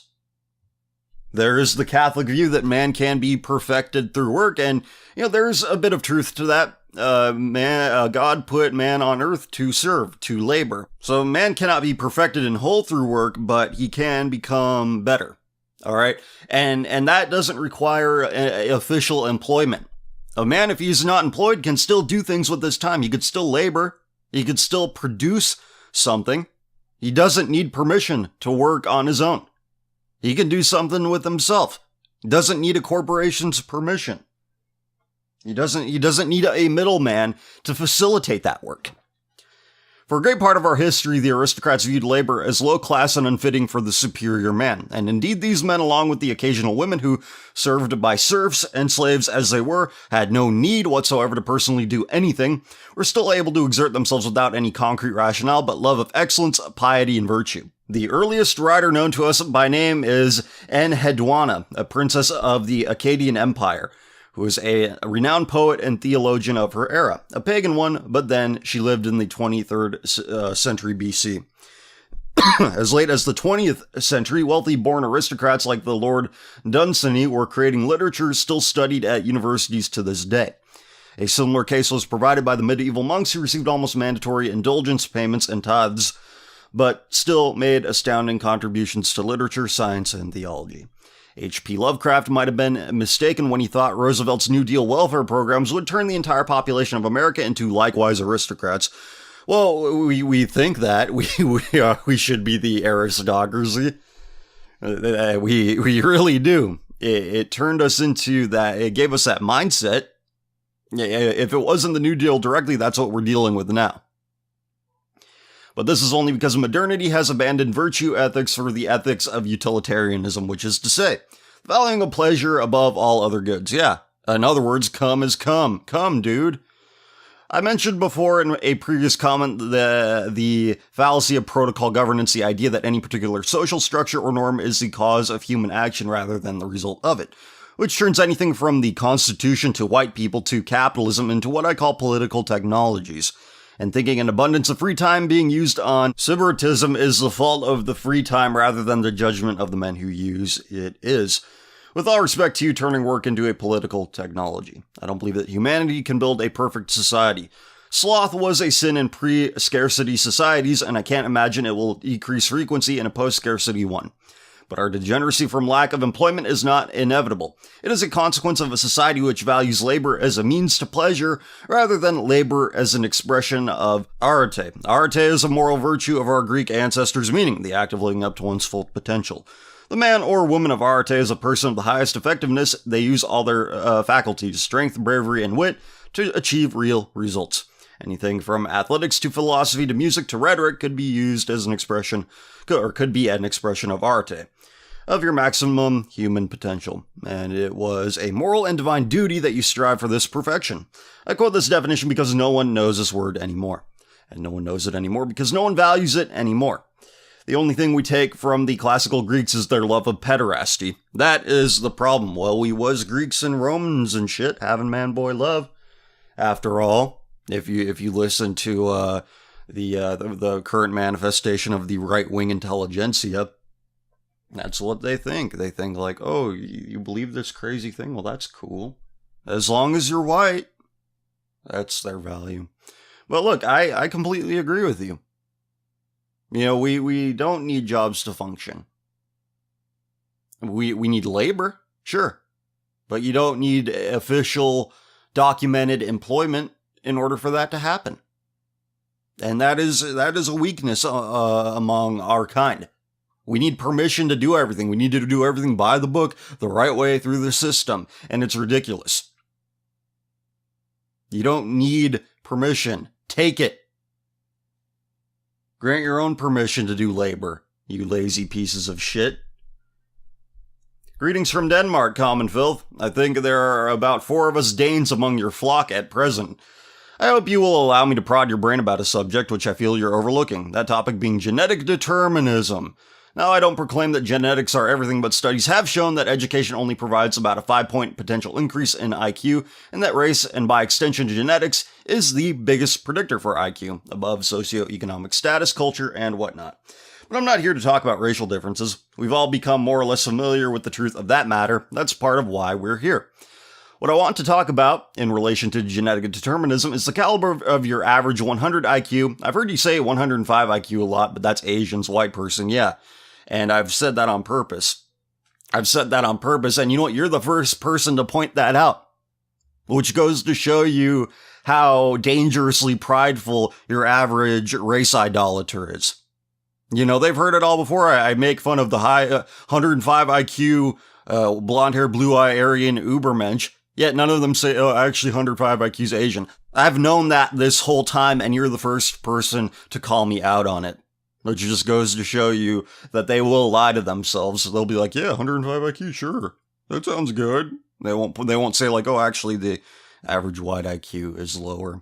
And let me tell you something. Again, IQ is just used for rationalization at this point. The higher your IQ, the more you use your brain power. The more you use your thought process for rationalizing your stupidity. That's it. We should rename IQ to RQ. Continuing, I think that even among those of us who don't worship our race, we tend to vastly overestimate the intelligence of the average person of our own ethnic group. As Florian Geyer, formerly of the Nationalist Review Online, noted, recently, Jesus was calling people sheep long before Alex Jones was. Well, but he was saying it in loving terms, right? He wasn't like, you dumb sheeple. Like I said before, it's like you gotta be really mean to get angry at a sheep. Sheep are gentle, innocent creatures. So just leave them be. Like actual sheep. The average person, regardless of race, needs their natural superiors to lead them. A common misconception is that people in the Middle Ages were so stupid they needed the priesthood to tell them what to do. But we are so much smarter and so much more enlightened, we can figure things out on our own. Yeah, and that's a mistake. Man is completely incapable of being his own moral guide, which is why he needs the priest class whose values come from God. We need that. We think we're so sophisticated, we're so civilized, we're so smart. Like you said, we aren't. It's the blind leading the blind because we're leading ourselves. And look at where that's taken us. Look at the path we're on because of that. There's no real evidence that our IQ significantly increased since then, and factors such as better nutrition and generally improved standards of living can account for the IQ since then, or disparity between then and now. Sorry, I'm reading the line. Account for the IQ disparity between then and now. In other words, the average white person is still a foolish peasant who needs a priest to keep them in check. I say this because I feel like you put too much stock in free will. By no means am I suggesting we shouldn't blame the average 100 IQ white for their bad decisions, but constantly going, how could person X be this stupid? How could they act so irresponsibly? Is a waste of time the way I see it. They act so because they are not being held accountable by a community which ideally should be led by a priest. We all know by now that democracy is a sham and that the average person is just about incapable of making the right choices in life, so I suggest we quit ragging on the piss bums, aka the people of the free world, and focus on reestablishing a priesthood by whatever means we can. Okay, well, here's the problem. Your priesthood is only effective as people's willingness to follow. And who do they want to follow? They want to follow a fucking insincere demagogue in the form of a presidential candidate. They seriously think this guy is God. That's who they want their priesthood to be. A guy who's good at negotiating, good at making money, but is a complete invalid in every other respect. So they do have a choice. They have a choice of who to follow.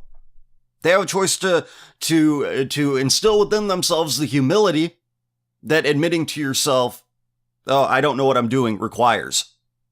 They still have to make the choice to follow the right shepherd.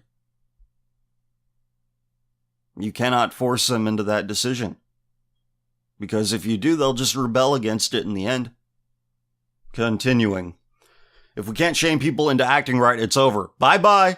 Currently, you, me, and a bunch of others are attempting to shame the otherwise intelligent people of the alt-right into acting right. That ship has sailed, dude. It's how they are is how they'll be. That's over. They've made their bed. They have to lay in it. Whatever cliche you want to use, that's what it is. So, we give them over to their reprobate mind. They're done. We're serving the purpose of a priesthood would in a proper society. Maybe I am rambling, but I just feel like we need to stop acting surprised when the average white person does something incredibly stupid. They're being enabled to, here's the thing. We're not surprised. We find scapegoats. Every time I see a white person acting in a morally abhorrent fashion, somebody's always there to blame Jews for it. Oh, it's the Jews' fault. It's the Jews' fault. White people. White people did do nothing. We're perfect. We're good at everything except for resisting bad influences. That's their reasoning. They're constantly scapegoating. They refuse to take responsibility for their own actions or the actions of their tribe. They always blame somebody else. Whether it's Jews, whether it's brown people, whatever. See, there's something you're missing from your equation here. The stupid lumpenproll, the 100 IQ Ubermensch, they have to make the choice to follow the right shepherd, and they don't. They don't. And again, they have to make the decision for themselves, or else they're going to rebel against it if it's chosen for them. Because given the choice between, living a virtuous, chaste life and what the secular world offers them, they're going to choose the secular world every time. You don't have to force them into that decision. They have to force themselves into the other decision and realize that there is value to be had in living counter to the social orthodoxy. which is something that the current manifestation of the internet right wing, they don't care. They actually like the prevailing social norms. They constantly bitch about the political establishment, which makes them no different than what the Tea Party was 8 years ago. It makes them no different than what I've been hearing for the last 7.5 years on conservative talk radio. And they will make no difference because they are no different. So, in order for the flock to be effective, they have to choose for themselves. They have to see the secular world for what it is. They have to see the current prevailing social orthodoxy for what it is, or if you make the choice for them, it'll end up being worse than it was before. The flock must reject the evil shepherd. You can't do that for them, or it'll be even worse than it was before. But I'll continue with your comment. They're being enabled to and receiving social validating for acting like filthy fuck pigs. I doubt even they even have the level of introspection to care about things such as self-respect and morality. They only understand direct consequence, which is what social disapproval is. And that's how we keep them in line, or at least that's how we used to keep people in line. But I guess this is just the purity spiraling of a pearl-clutching church lady. White is right, and gay butt terrorism is a-okay, as long as it's not interracial. Yeah, that's what it is. You can boil it down to, it's okay if white people do it. Everything else is fine. We're just gonna keep bitching about what conservatives have been bitching about for the last 7.5 years, just with more white people. They'll make no difference because they are no different. And that the whole idea of, oh, you're purity spiraling, you're purity, it's the stupidest shit. Again, the faggiest possible way to say, oh, you have standards, well, we don't. and the irony of it is they're enforcing what they view as purity. All right, they're enforcing their standards, and they do it even more fervently and in more of a panic than what quote-unquote purity spiralers do. Everybody has standards, even them. They want strict adherence to those standards. So, what they view as the purest vision of whatever it is, they're in adherence to that. They're doing the same thing, so it's got to be something else. So it's not their definition of purity or somebody else's definition of purity, it's what they value. And what they value is white people hedonism. That's the difference. That's the rub. Purity has nothing to do with it because they're striving for some level of purity themselves. It's a false definition of purity. So again, if one side's trying to be as pure as possible in accordance to their standards and the other side is doing their best to remain pure by their standards, there has to be something else going on here, and that's what it is. A lot of those among us want white people hedonism. No consequences for it, just carry on as usual. Be no different than the prevailing social orthodoxy, just have more white faces. And the other side of it is more ascetic, more restrained. So it's not an issue of purity. It's an issue of what they value, what they define as best and most pure. So, what else? That reminds me, I heard old Greggy Boy recently condemning Milo for loving black cock. He didn't condemn him for being a sodomite. Yeah, at that point, it's like, who gives a shit? Oh, is he not breeding properly Aryan strains of HIV? It's ridiculous. Yeah, at that point, it's like, who cares? You're committing an abomination. It doesn't matter who it's with. He didn't condemn him for being a sodomite, but for impaling his intestines with an infected fowls 2 shades too dark for his liking. Again, it's okay if white people do it.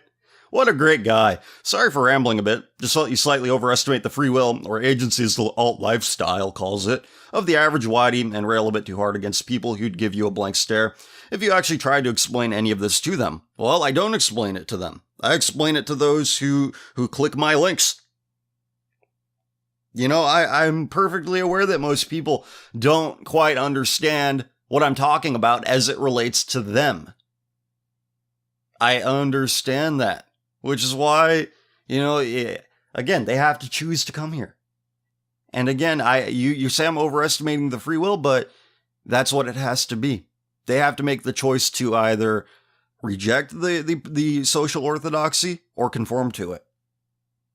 And they choose it because it's tempting. All right?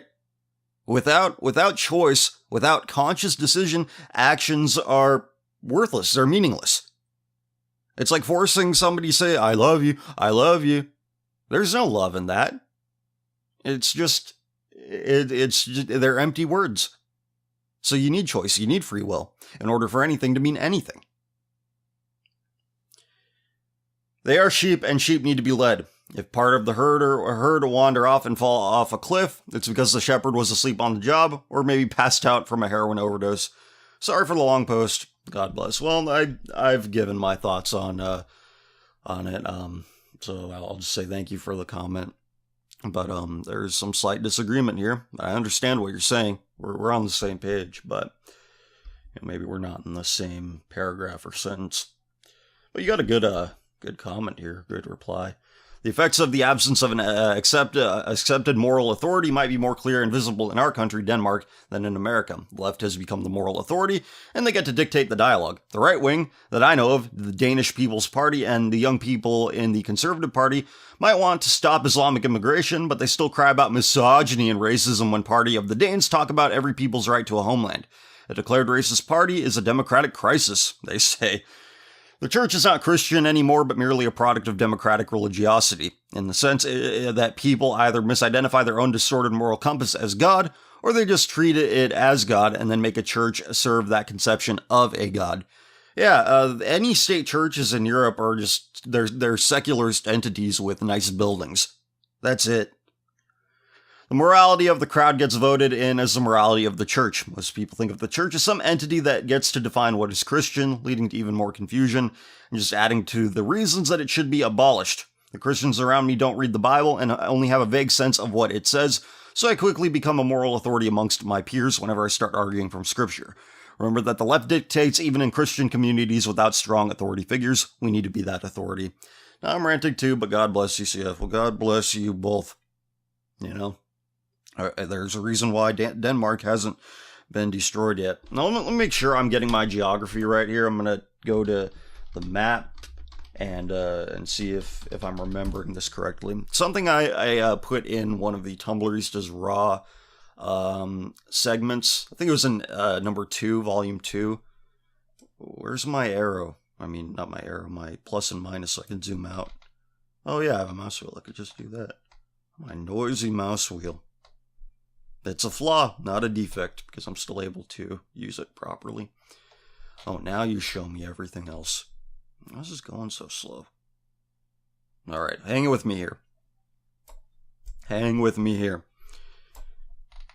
Yeah, okay, Germany and Denmark do share a border. Yeah, I remember reading a post that I included, a blog post from Tumblr I included in a Tumblristas Raw volume 2, I believe it was, if I'm not mistaken. They said that there's a sex shop right on the border of Germany and Denmark. So not a lot of righteous people in that area of the world, unfortunately. But for the sake of one, God will spare it.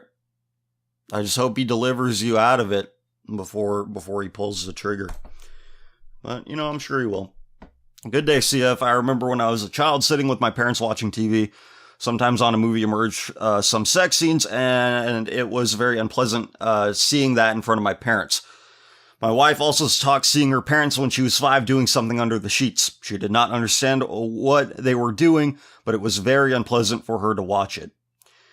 Why I'm telling you this, nature, God, has put shame in our minds from early ages so we would not do something wrong when we grow up.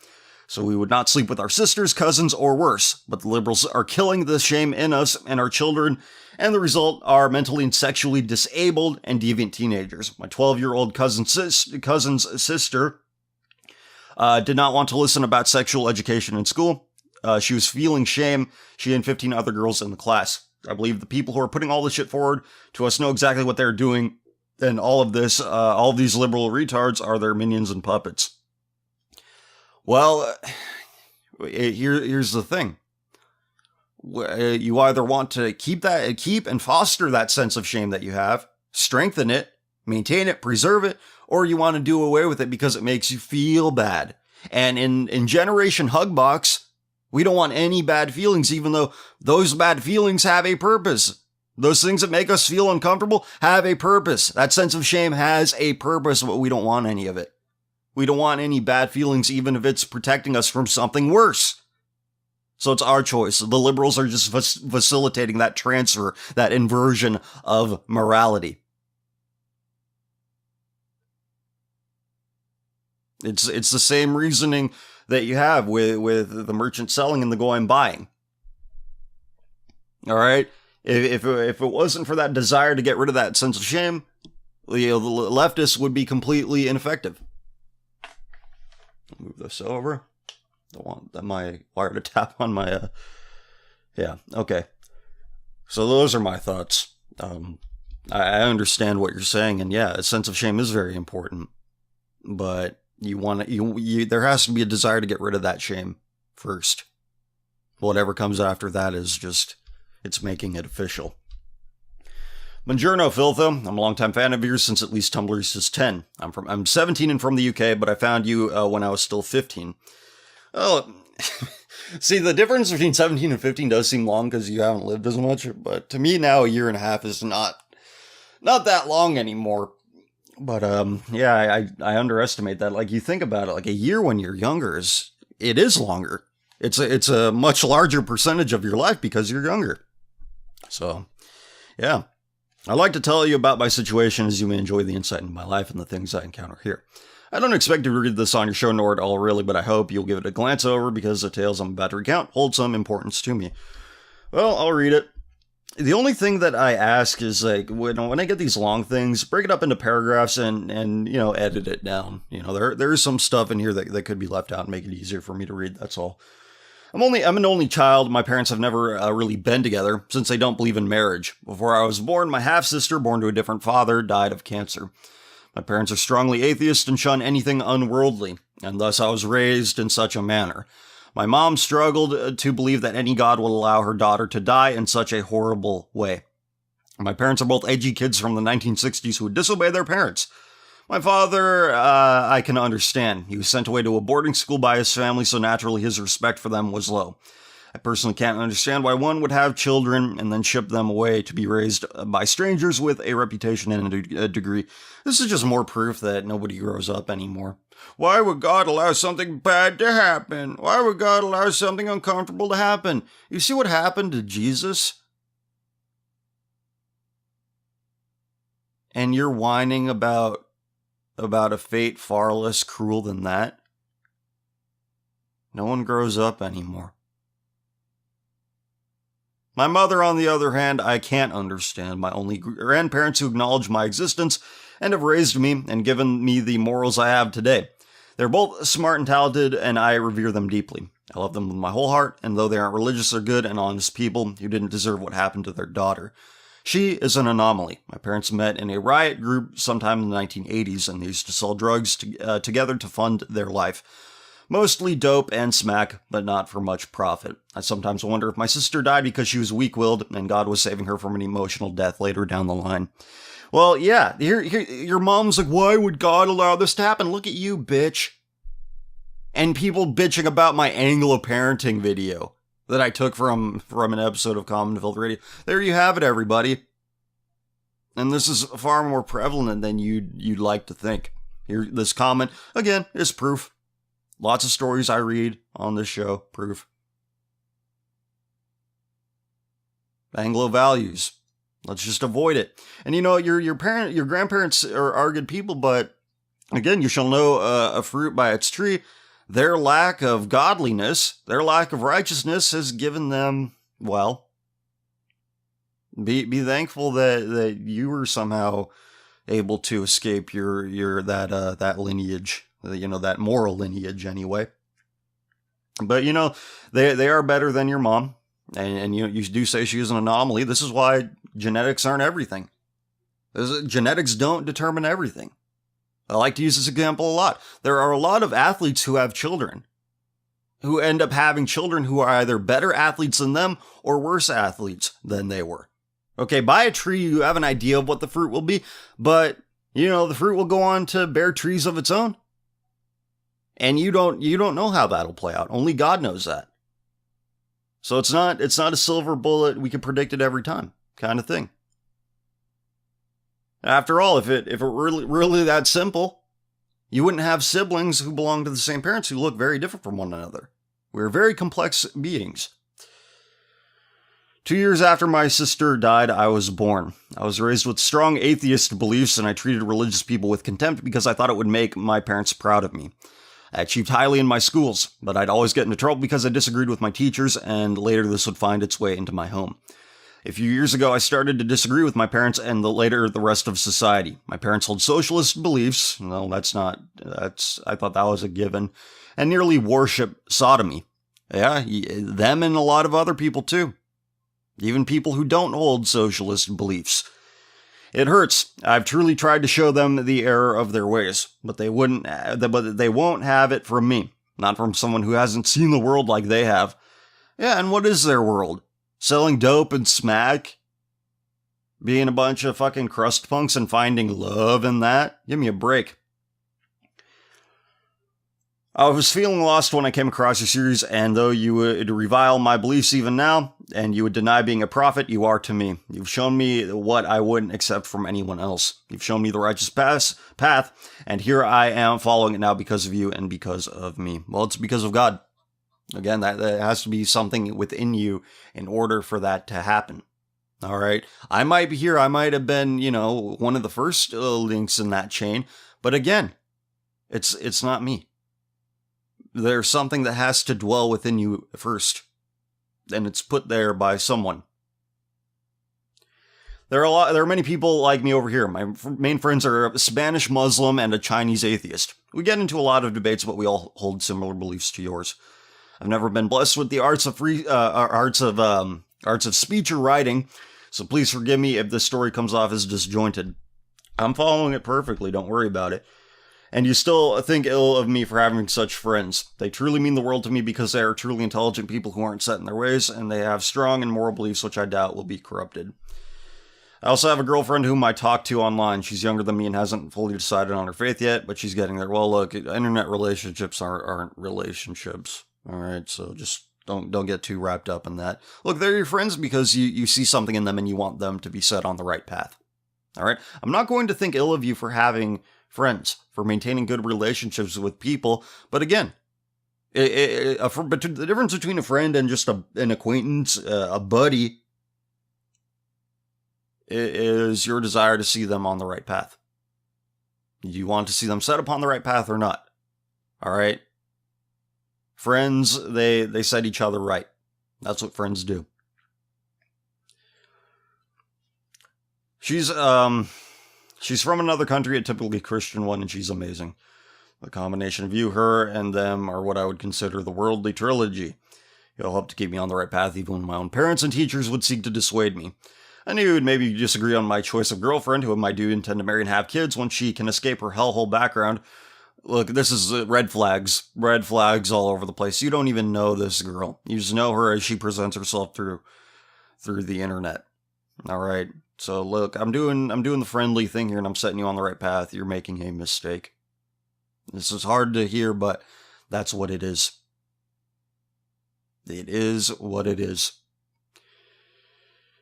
Yeah. I would disagree with your choice of girlfriend, your choice of friends, or even considering you a prophet, but believe me when I say that it works for me. You like them and changed my life, and I'm eternally grateful to you. Well, look, there's still more improvements to be made. Your combination of humor and logic won me over, and I hope to pass on the message to many more like-minded people. I'm sorry for taking up a lot of your headspace if you read this, or time on your show if you choose to use this as an example of a positive outcome, but I'd like to end with a description of my school and a question. First of all, the description of my school. All the girls have cotton candy hair. They smell of weed and cheap perfume, which was half-heartedly used to cover their foul body odor. All the boys have the gay whoosh and work out to achieve their perfect body image. Look, there's nothing wrong with being fit, but obsessing over the male aesthetic, there is something wrong with you if you do that. If you obsess over the male aesthetic, there is something wrong with you. These two foul parodies of archetypes will meet up every weekend and exchange their cummies and house parties, as I overhear on the bus in the morning. Yeah, remember that story I read about the kid that got addicted to Viagra? who was going to sex parties all the time. You know, this wouldn't happen if it weren't for a lot of kids doing this. This wouldn't happen if it weren't for complete absentee parenting. The UK has a lot more, as an incredible amount of problems, and very little of it has to do with refugees or Muslims. They're rotting out from the inside, and somebody's taking advantage. The barbarians at the gate are a formality. They see weakness, they're going to exploit it. And that's all you have. It's an island full of just broken people. Broken people. These two foul parodies of archetypes, like I read that part. Our school gives out C cards where you can claim 12 condoms per week for free. It just keeps getting worse. There are many more instruments of the devil which the school gives out for free. But I won't bore you. The teachers wear rainbow buttons on their lanyards. There's this one fag who annoys me every morning. He's a typically underdeveloped reprobate with no chin. He hangs around with his fag hags in the refectory and cackles with them as they talk about boys and the like. It turns my stomach. Britain is in a truly scary situation. And yeah, doesn't have anything to do with Muslims. Boo! They killed us! You're already dead. You're already dead. In fact, they're putting you out of your misery. Oh no, Muslims are beheading us! Now I can't come anymore! And again, women who go out of their way to make friends with sodomites. Because sodomites are the only people that make them look chaste by comparison. God, it's like, look, I get it. Most of the world is attracted to white girls. Why do you think this is? Could it be that they're a little bit sluttier than other girls? Maybe, possibly. Yeah, does that ever come to mind? Of course not. We didn't do nothing, right?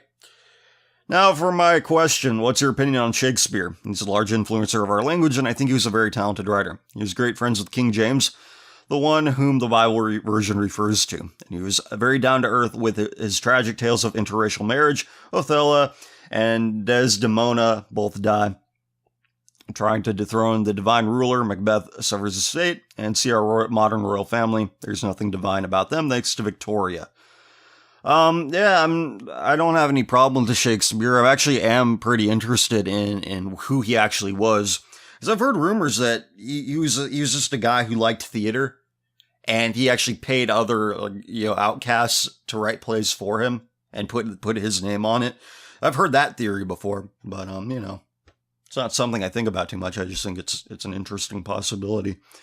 Anyway, please keep up the amazing work, CF. You're helping people more than you can fathom. God bless and stay strong. Well, get yourself right, buddy. Get yourself right. God help CF. I've been thinking for 3 days straight on how to structure this comment, so instead I'll make it as short and simple as possible. This dawned on me while I was listening to immunology on my microbiology class. Microbiology. Here's a picture I took after class. Okay. Loading. Oh, it's an image of a building, and I see a parking lot down there. Okay. The white race won't be destroyed, and here are my parallels explaining why that is so. The cell has organelles, small formations which make the cell function. Each cell has to have them, though some cells have some organelles missing due to having differing functions. Every cell is thus different from tissue to tissue. Men are likewise much one like another, according to their functions in society, organized into classes, or according to their culture into groups and nations. Apoptosis, saying that right, is a programmed death dictated by the information of its DNA, though there's one other death of a cell. It is premature death caused by trauma, poisoning, or otherwise pathological effects, be it a virus, infection, gangrene, etc. This is called necrosis. A cell in apoptosis dies gracefully, slowly, and in fact feeds the other cells. A necrotic cell explodes, and oftentimes infects other cells if the reason was pathological. Macrophage or defense cells come to clean up the mess causing inflammation, rashes, otherwise ugly sightings. Now, in case of an infection or a virus, medicine is applied to the person being infected. This medicine doesn't discriminate, which means it'll oftentimes hurt and kill non-infected cells. We're talking about antibiotics. In case of prevention, people are vaccinated against a disease to prevent it. So we weren't properly vaccinated against the natural aristocracy. Hordes of adolescent warriors in rainbow thongs. That's what. I'll explain that one later. Causing for premature spiritual death, aka necrosis, to take place in large swaths of our society. This is an ever-spreading infection that can end in two ways: removing the infected tissue or complete and total annihilation of today's society. Of course, there's a third option which God has administered to our societies: the antibiotics. See immigrants and refugees. Whilst the immune system of society is us, we're the lymphocytes. This means we're doing our jobs, finding depravity, degeneracy at every turn, and making sure we curb it or warn others of it. This is what the immune system does. It doesn't instantly respond to the infection or foreign bodies by eliminating, but rather it must first find, mark, and memorize the pathological and foreign bodies within the organism. I hope you get what I mean by all this. I do. I think it's pretty obvious what you mean by this. Also, one more thing. Many people on Discord misunderstood my thing with the milk. You're not supposed to completely eliminate calcium from your organism. You only need to tone it down. Keep up the good work. You keep up the good work as well.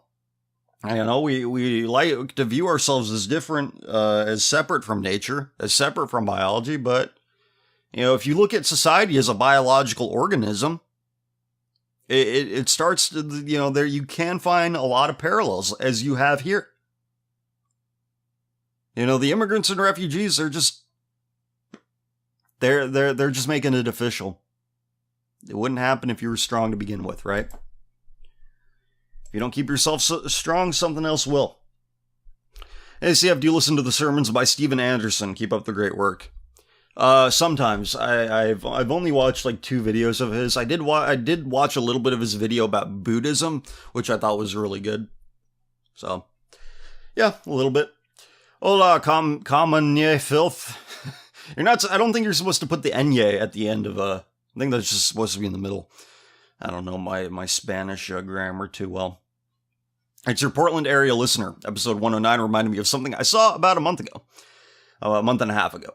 My friend and I went into Portland to play a few games at one of the arcades. When we got there, we were told that they were having a private event and couldn't come in. In an attempt to salvage some fun, we went ahead and checked out a few stores. Let me preface the next part of the story by saying that Portland has a huge homeless problem, unsurprisingly, but I thought it was prosperous because it has a lot of white people in it.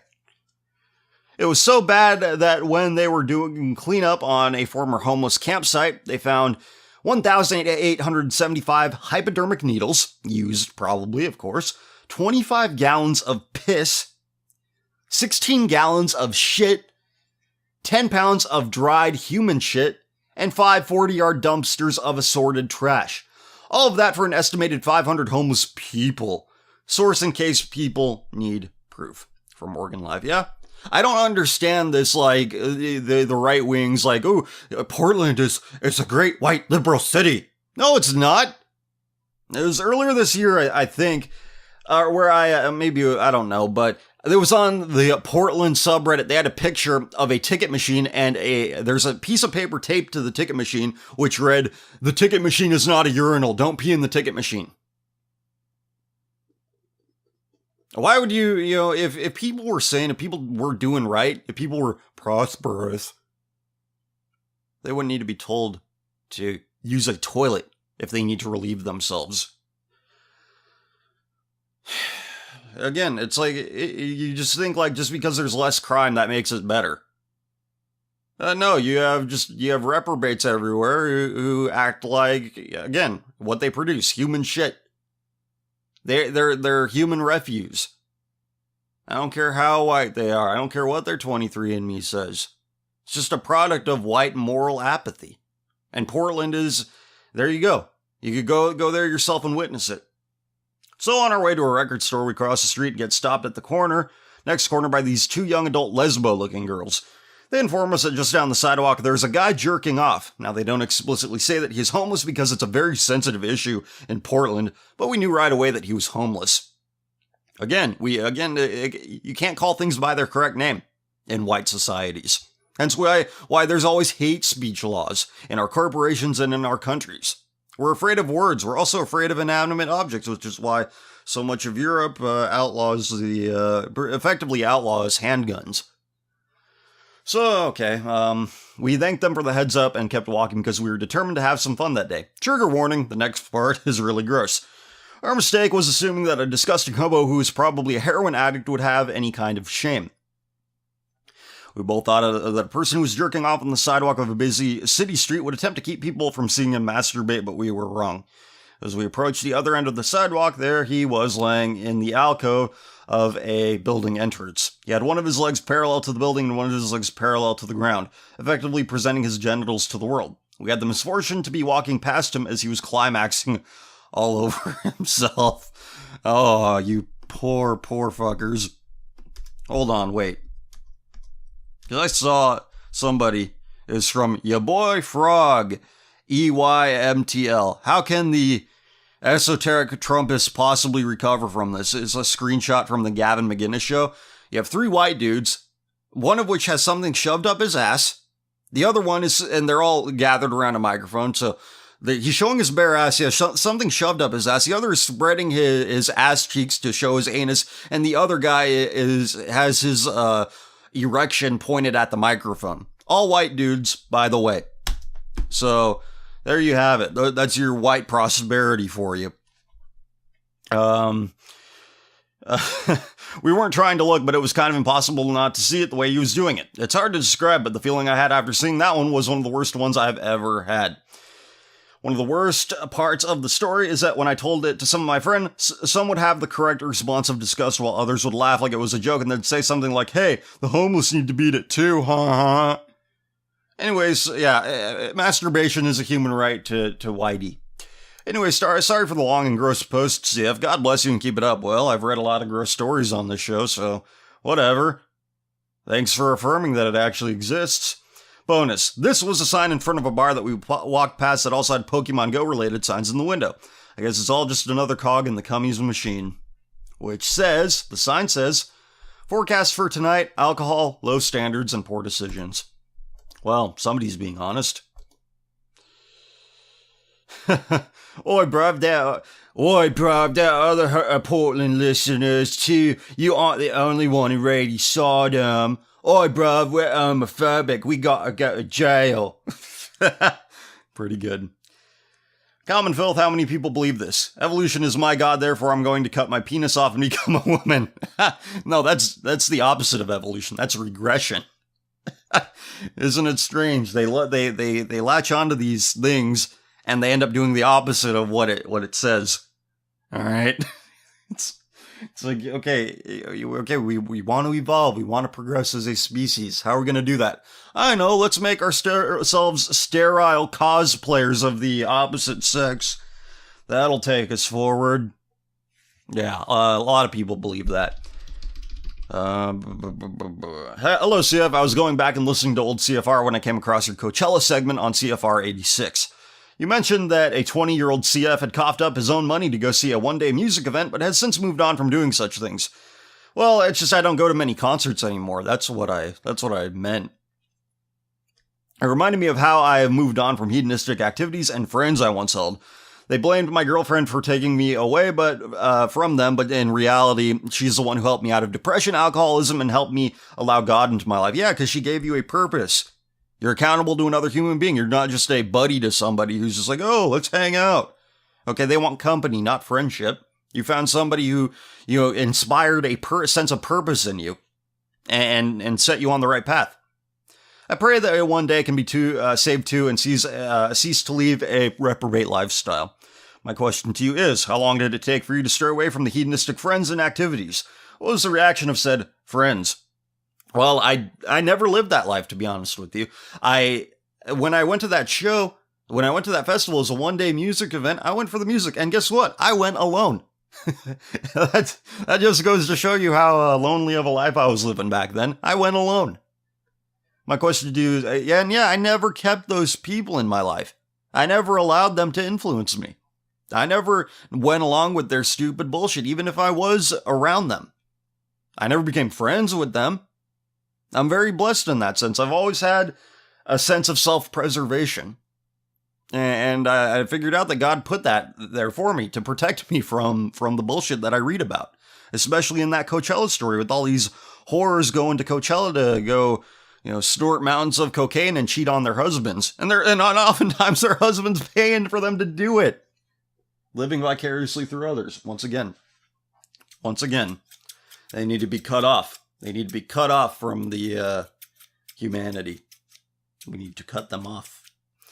That's all for now. Keep up the great work, CF, and may God bless you. Yeah, I mean, it was a cool festival. I went alone. I was there for the music. I didn't see any Coachella-level depravity happening there. So, that's all. Hey, you woke on Flat Earth, Manigua? Woke memes aside, what are some of your actual thoughts about the Flat Earth theory, and is it possible there's more to it than we believe? Does it really fire your cerebrum neurons, so to speak? No, but I do think it's amusing. I like Flat Earth humor.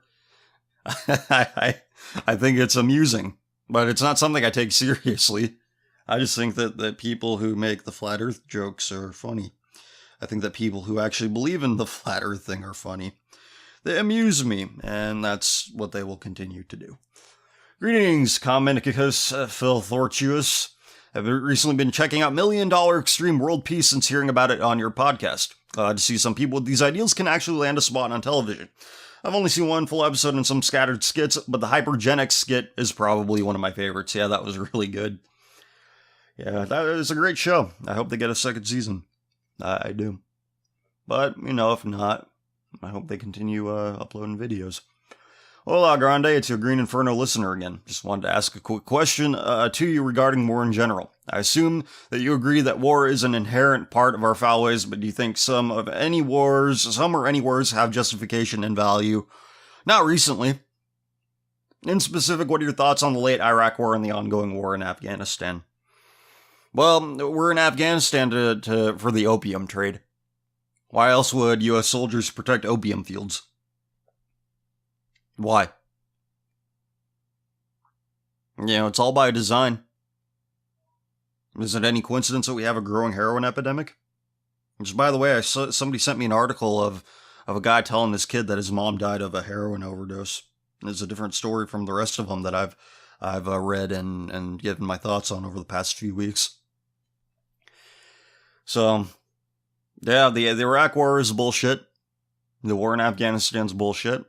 Every war is bullshit. The war against ISIS will be bullshit because it's a product of our own creation. And Israel, too. ISIS soldiers get treatment in Israeli hospitals. Well, that is you just heard history right there. That's the first time I've ever been interrupted by a phone call. Pretty cool, huh? Okay. Have you read any good books lately? I did buy 2 books recently from the Goodwill. Good books at Goodwill sometimes. Right here. It says, How to Strengthen the Immune System is one of them by Ann Gordon. And the other one is Psychology as Religion, The Cult of Self-Worship by Paul C. Vitz. And, I'm going to see the way my brain works. I like to read more than one book at once, which I hear is a bad idea. I don't know, but I don't know. That's just what I like. I like to read about different things at the same time. So, yeah. I'm going to start reading those soon. Alright, and this is a follow-up from a youngster who I thought was too young, but apparently it's legit, so I'll read it. Alright. Hola, cool man Faith. I just wanted to share a short story today I experienced at school last week. Not as bad as some of the stuff you've read. I simply headed to school last week. Everything was business as usual. Everything seemed fine and dandy until 6th period when this happened. I walked into the classroom and sat down. Our teacher sent a few groups into the hallway to work on our work there. Split up for some reason. I got placed into this group with a faggot that I'm going to refer to as he, number 1, or him or his, whatever. Yeah, I get it. Number 1, tiny person with a flamboyant attitude that met mine. A few days before this happened, I and he, number 1, along with a few others, got in an argument about gays. He, number 1, scoffed and walked away from the truth I was conveying to him that day, and it bubbled up again. Yeah, that's the problem with being young. You could say things that are true, but nobody will listen because, what do you know? You're just a kid. Even other kids. I'm like, I don't believe you. I get sat down at the same work group with him and mumble about not being in the group with he number one. The girls in the group start to berate me, calling me names, simple things like that. I ask the teacher if I could be moved away, which she allowed. And I head back to the classroom. Then it gets worse, because everyone in there is apparently a fucking faggot anyway. I start to debate with them after they ask me questions, and being in a ninth grade classroom means that your partners don't really know what a debate is, so they just call me names. And things. I didn't really mind, kept a cool head, and debated them back with when my quote-unquote friend, that I'm going to refer to as he number two, took the tape from one of the name tags on a desk and taped it over my face. A day before I talked to he number two said he was a conservative, a title of which I praised him for, and we quickly became somewhat acquainted. So after he does that, I start to flip out. I got up, quickly taped it back over his mouth as he was walking away. It was at this point he got very, very triggered and went to tattle on the teacher on me. He number two leaves, comes back with the teacher, and this is what she says. Please just stop with the gay stuff. I stop as was told to me. Okay. The class soon ends after that. I go to my 7th period and come back to my teacher after school and ask her if we were cool. Basically, still able to be friendly with each other. My teacher, being the kind woman she is, said that I was free, but that the office would calm me down since I was bullied, and that there were some inappropriate comments made by me, but not painfully cringeworthy to call for the thing he number two went ahead with. Then she says this, which shocked me, that one of my friends at my table, I'm to refer as he 3, told her about what really happened, and that there was more than one side to this. This is a positive thing because it worked to my advantage greatly. But that's the end of it. I talked to the office last week for my potential hate speech, but I suppose it was my fault. I went looking for degeneracy, and the best place to find it, and got it in the shitloads. And these broadcasts really helped me shed light on both myself and what school really just is, as you said, an indoctrination center for accepting or even practicing sodomite behavior and beliefs. It's also a daycare for apathetic parents who don't know how to raise kids, even if it's in one of the places with a high birth rate and religious people making up half the population. Well, I just hope that half sticks to their guns. I hope they don't relent. On to the part after all that. After my debates and all that, it was mostly all said and done. My class was moved from 6th period to 4th, and vice versa for the opposite class. I was the one that asked because I was royally sick of the daily open discussions of depravity, and I couldn't help but attempt to change to no available. Luckily, my new class's children are a blank slate. Mostly, there is one cunt in there that despises my thoughts, of which I can avoid discussion on the topic. Luckily, I wasn't suspended or expelled like other schools in other states might have.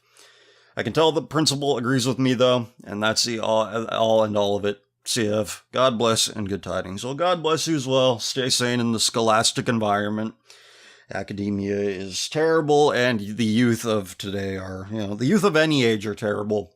Young people do some pretty sickening things to one another. They're very cruel. Very, very bad. There's, people are like, oh, the wisdom of youth. It's like, it only happens maybe 1 out of 10 times if we're being generous, and you're that 1 out of 10 time. So, but hey, thank you for sharing your story. Good luck out there. Again, stay cool, stay sane, stay good. All right, I think that just about does it for this week. Remove announcement. All right, Common Filth Radio, episode 110. Thank you very much for listening. It's been a good time. I've enjoyed it. I've enjoyed my time spent on this episode. I enjoy reading what you all have to say. It's all very cool. On commonfilthradio.bandcamp.com, again, Common Filth Extra, episode 38. Great episode, $1 or more. You can pay more if you want to, but you don't have to. Check it out. It is good stuff. I also enjoyed doing that one. If you have any purchases to make on Amazon.com for American Amazon customers, click the affiliate link below. Go there, click on it. It'll take you to the front page. Search for your product, add your cart, check out within 24 hours of clicking on that link. I get a percentage of whatever you buy at no extra cost to you. Everybody wins. It's a good thing. And also, I got Ignore Sodomite Orders stickers still available, but they are going quick. They are selling like I would never have expected.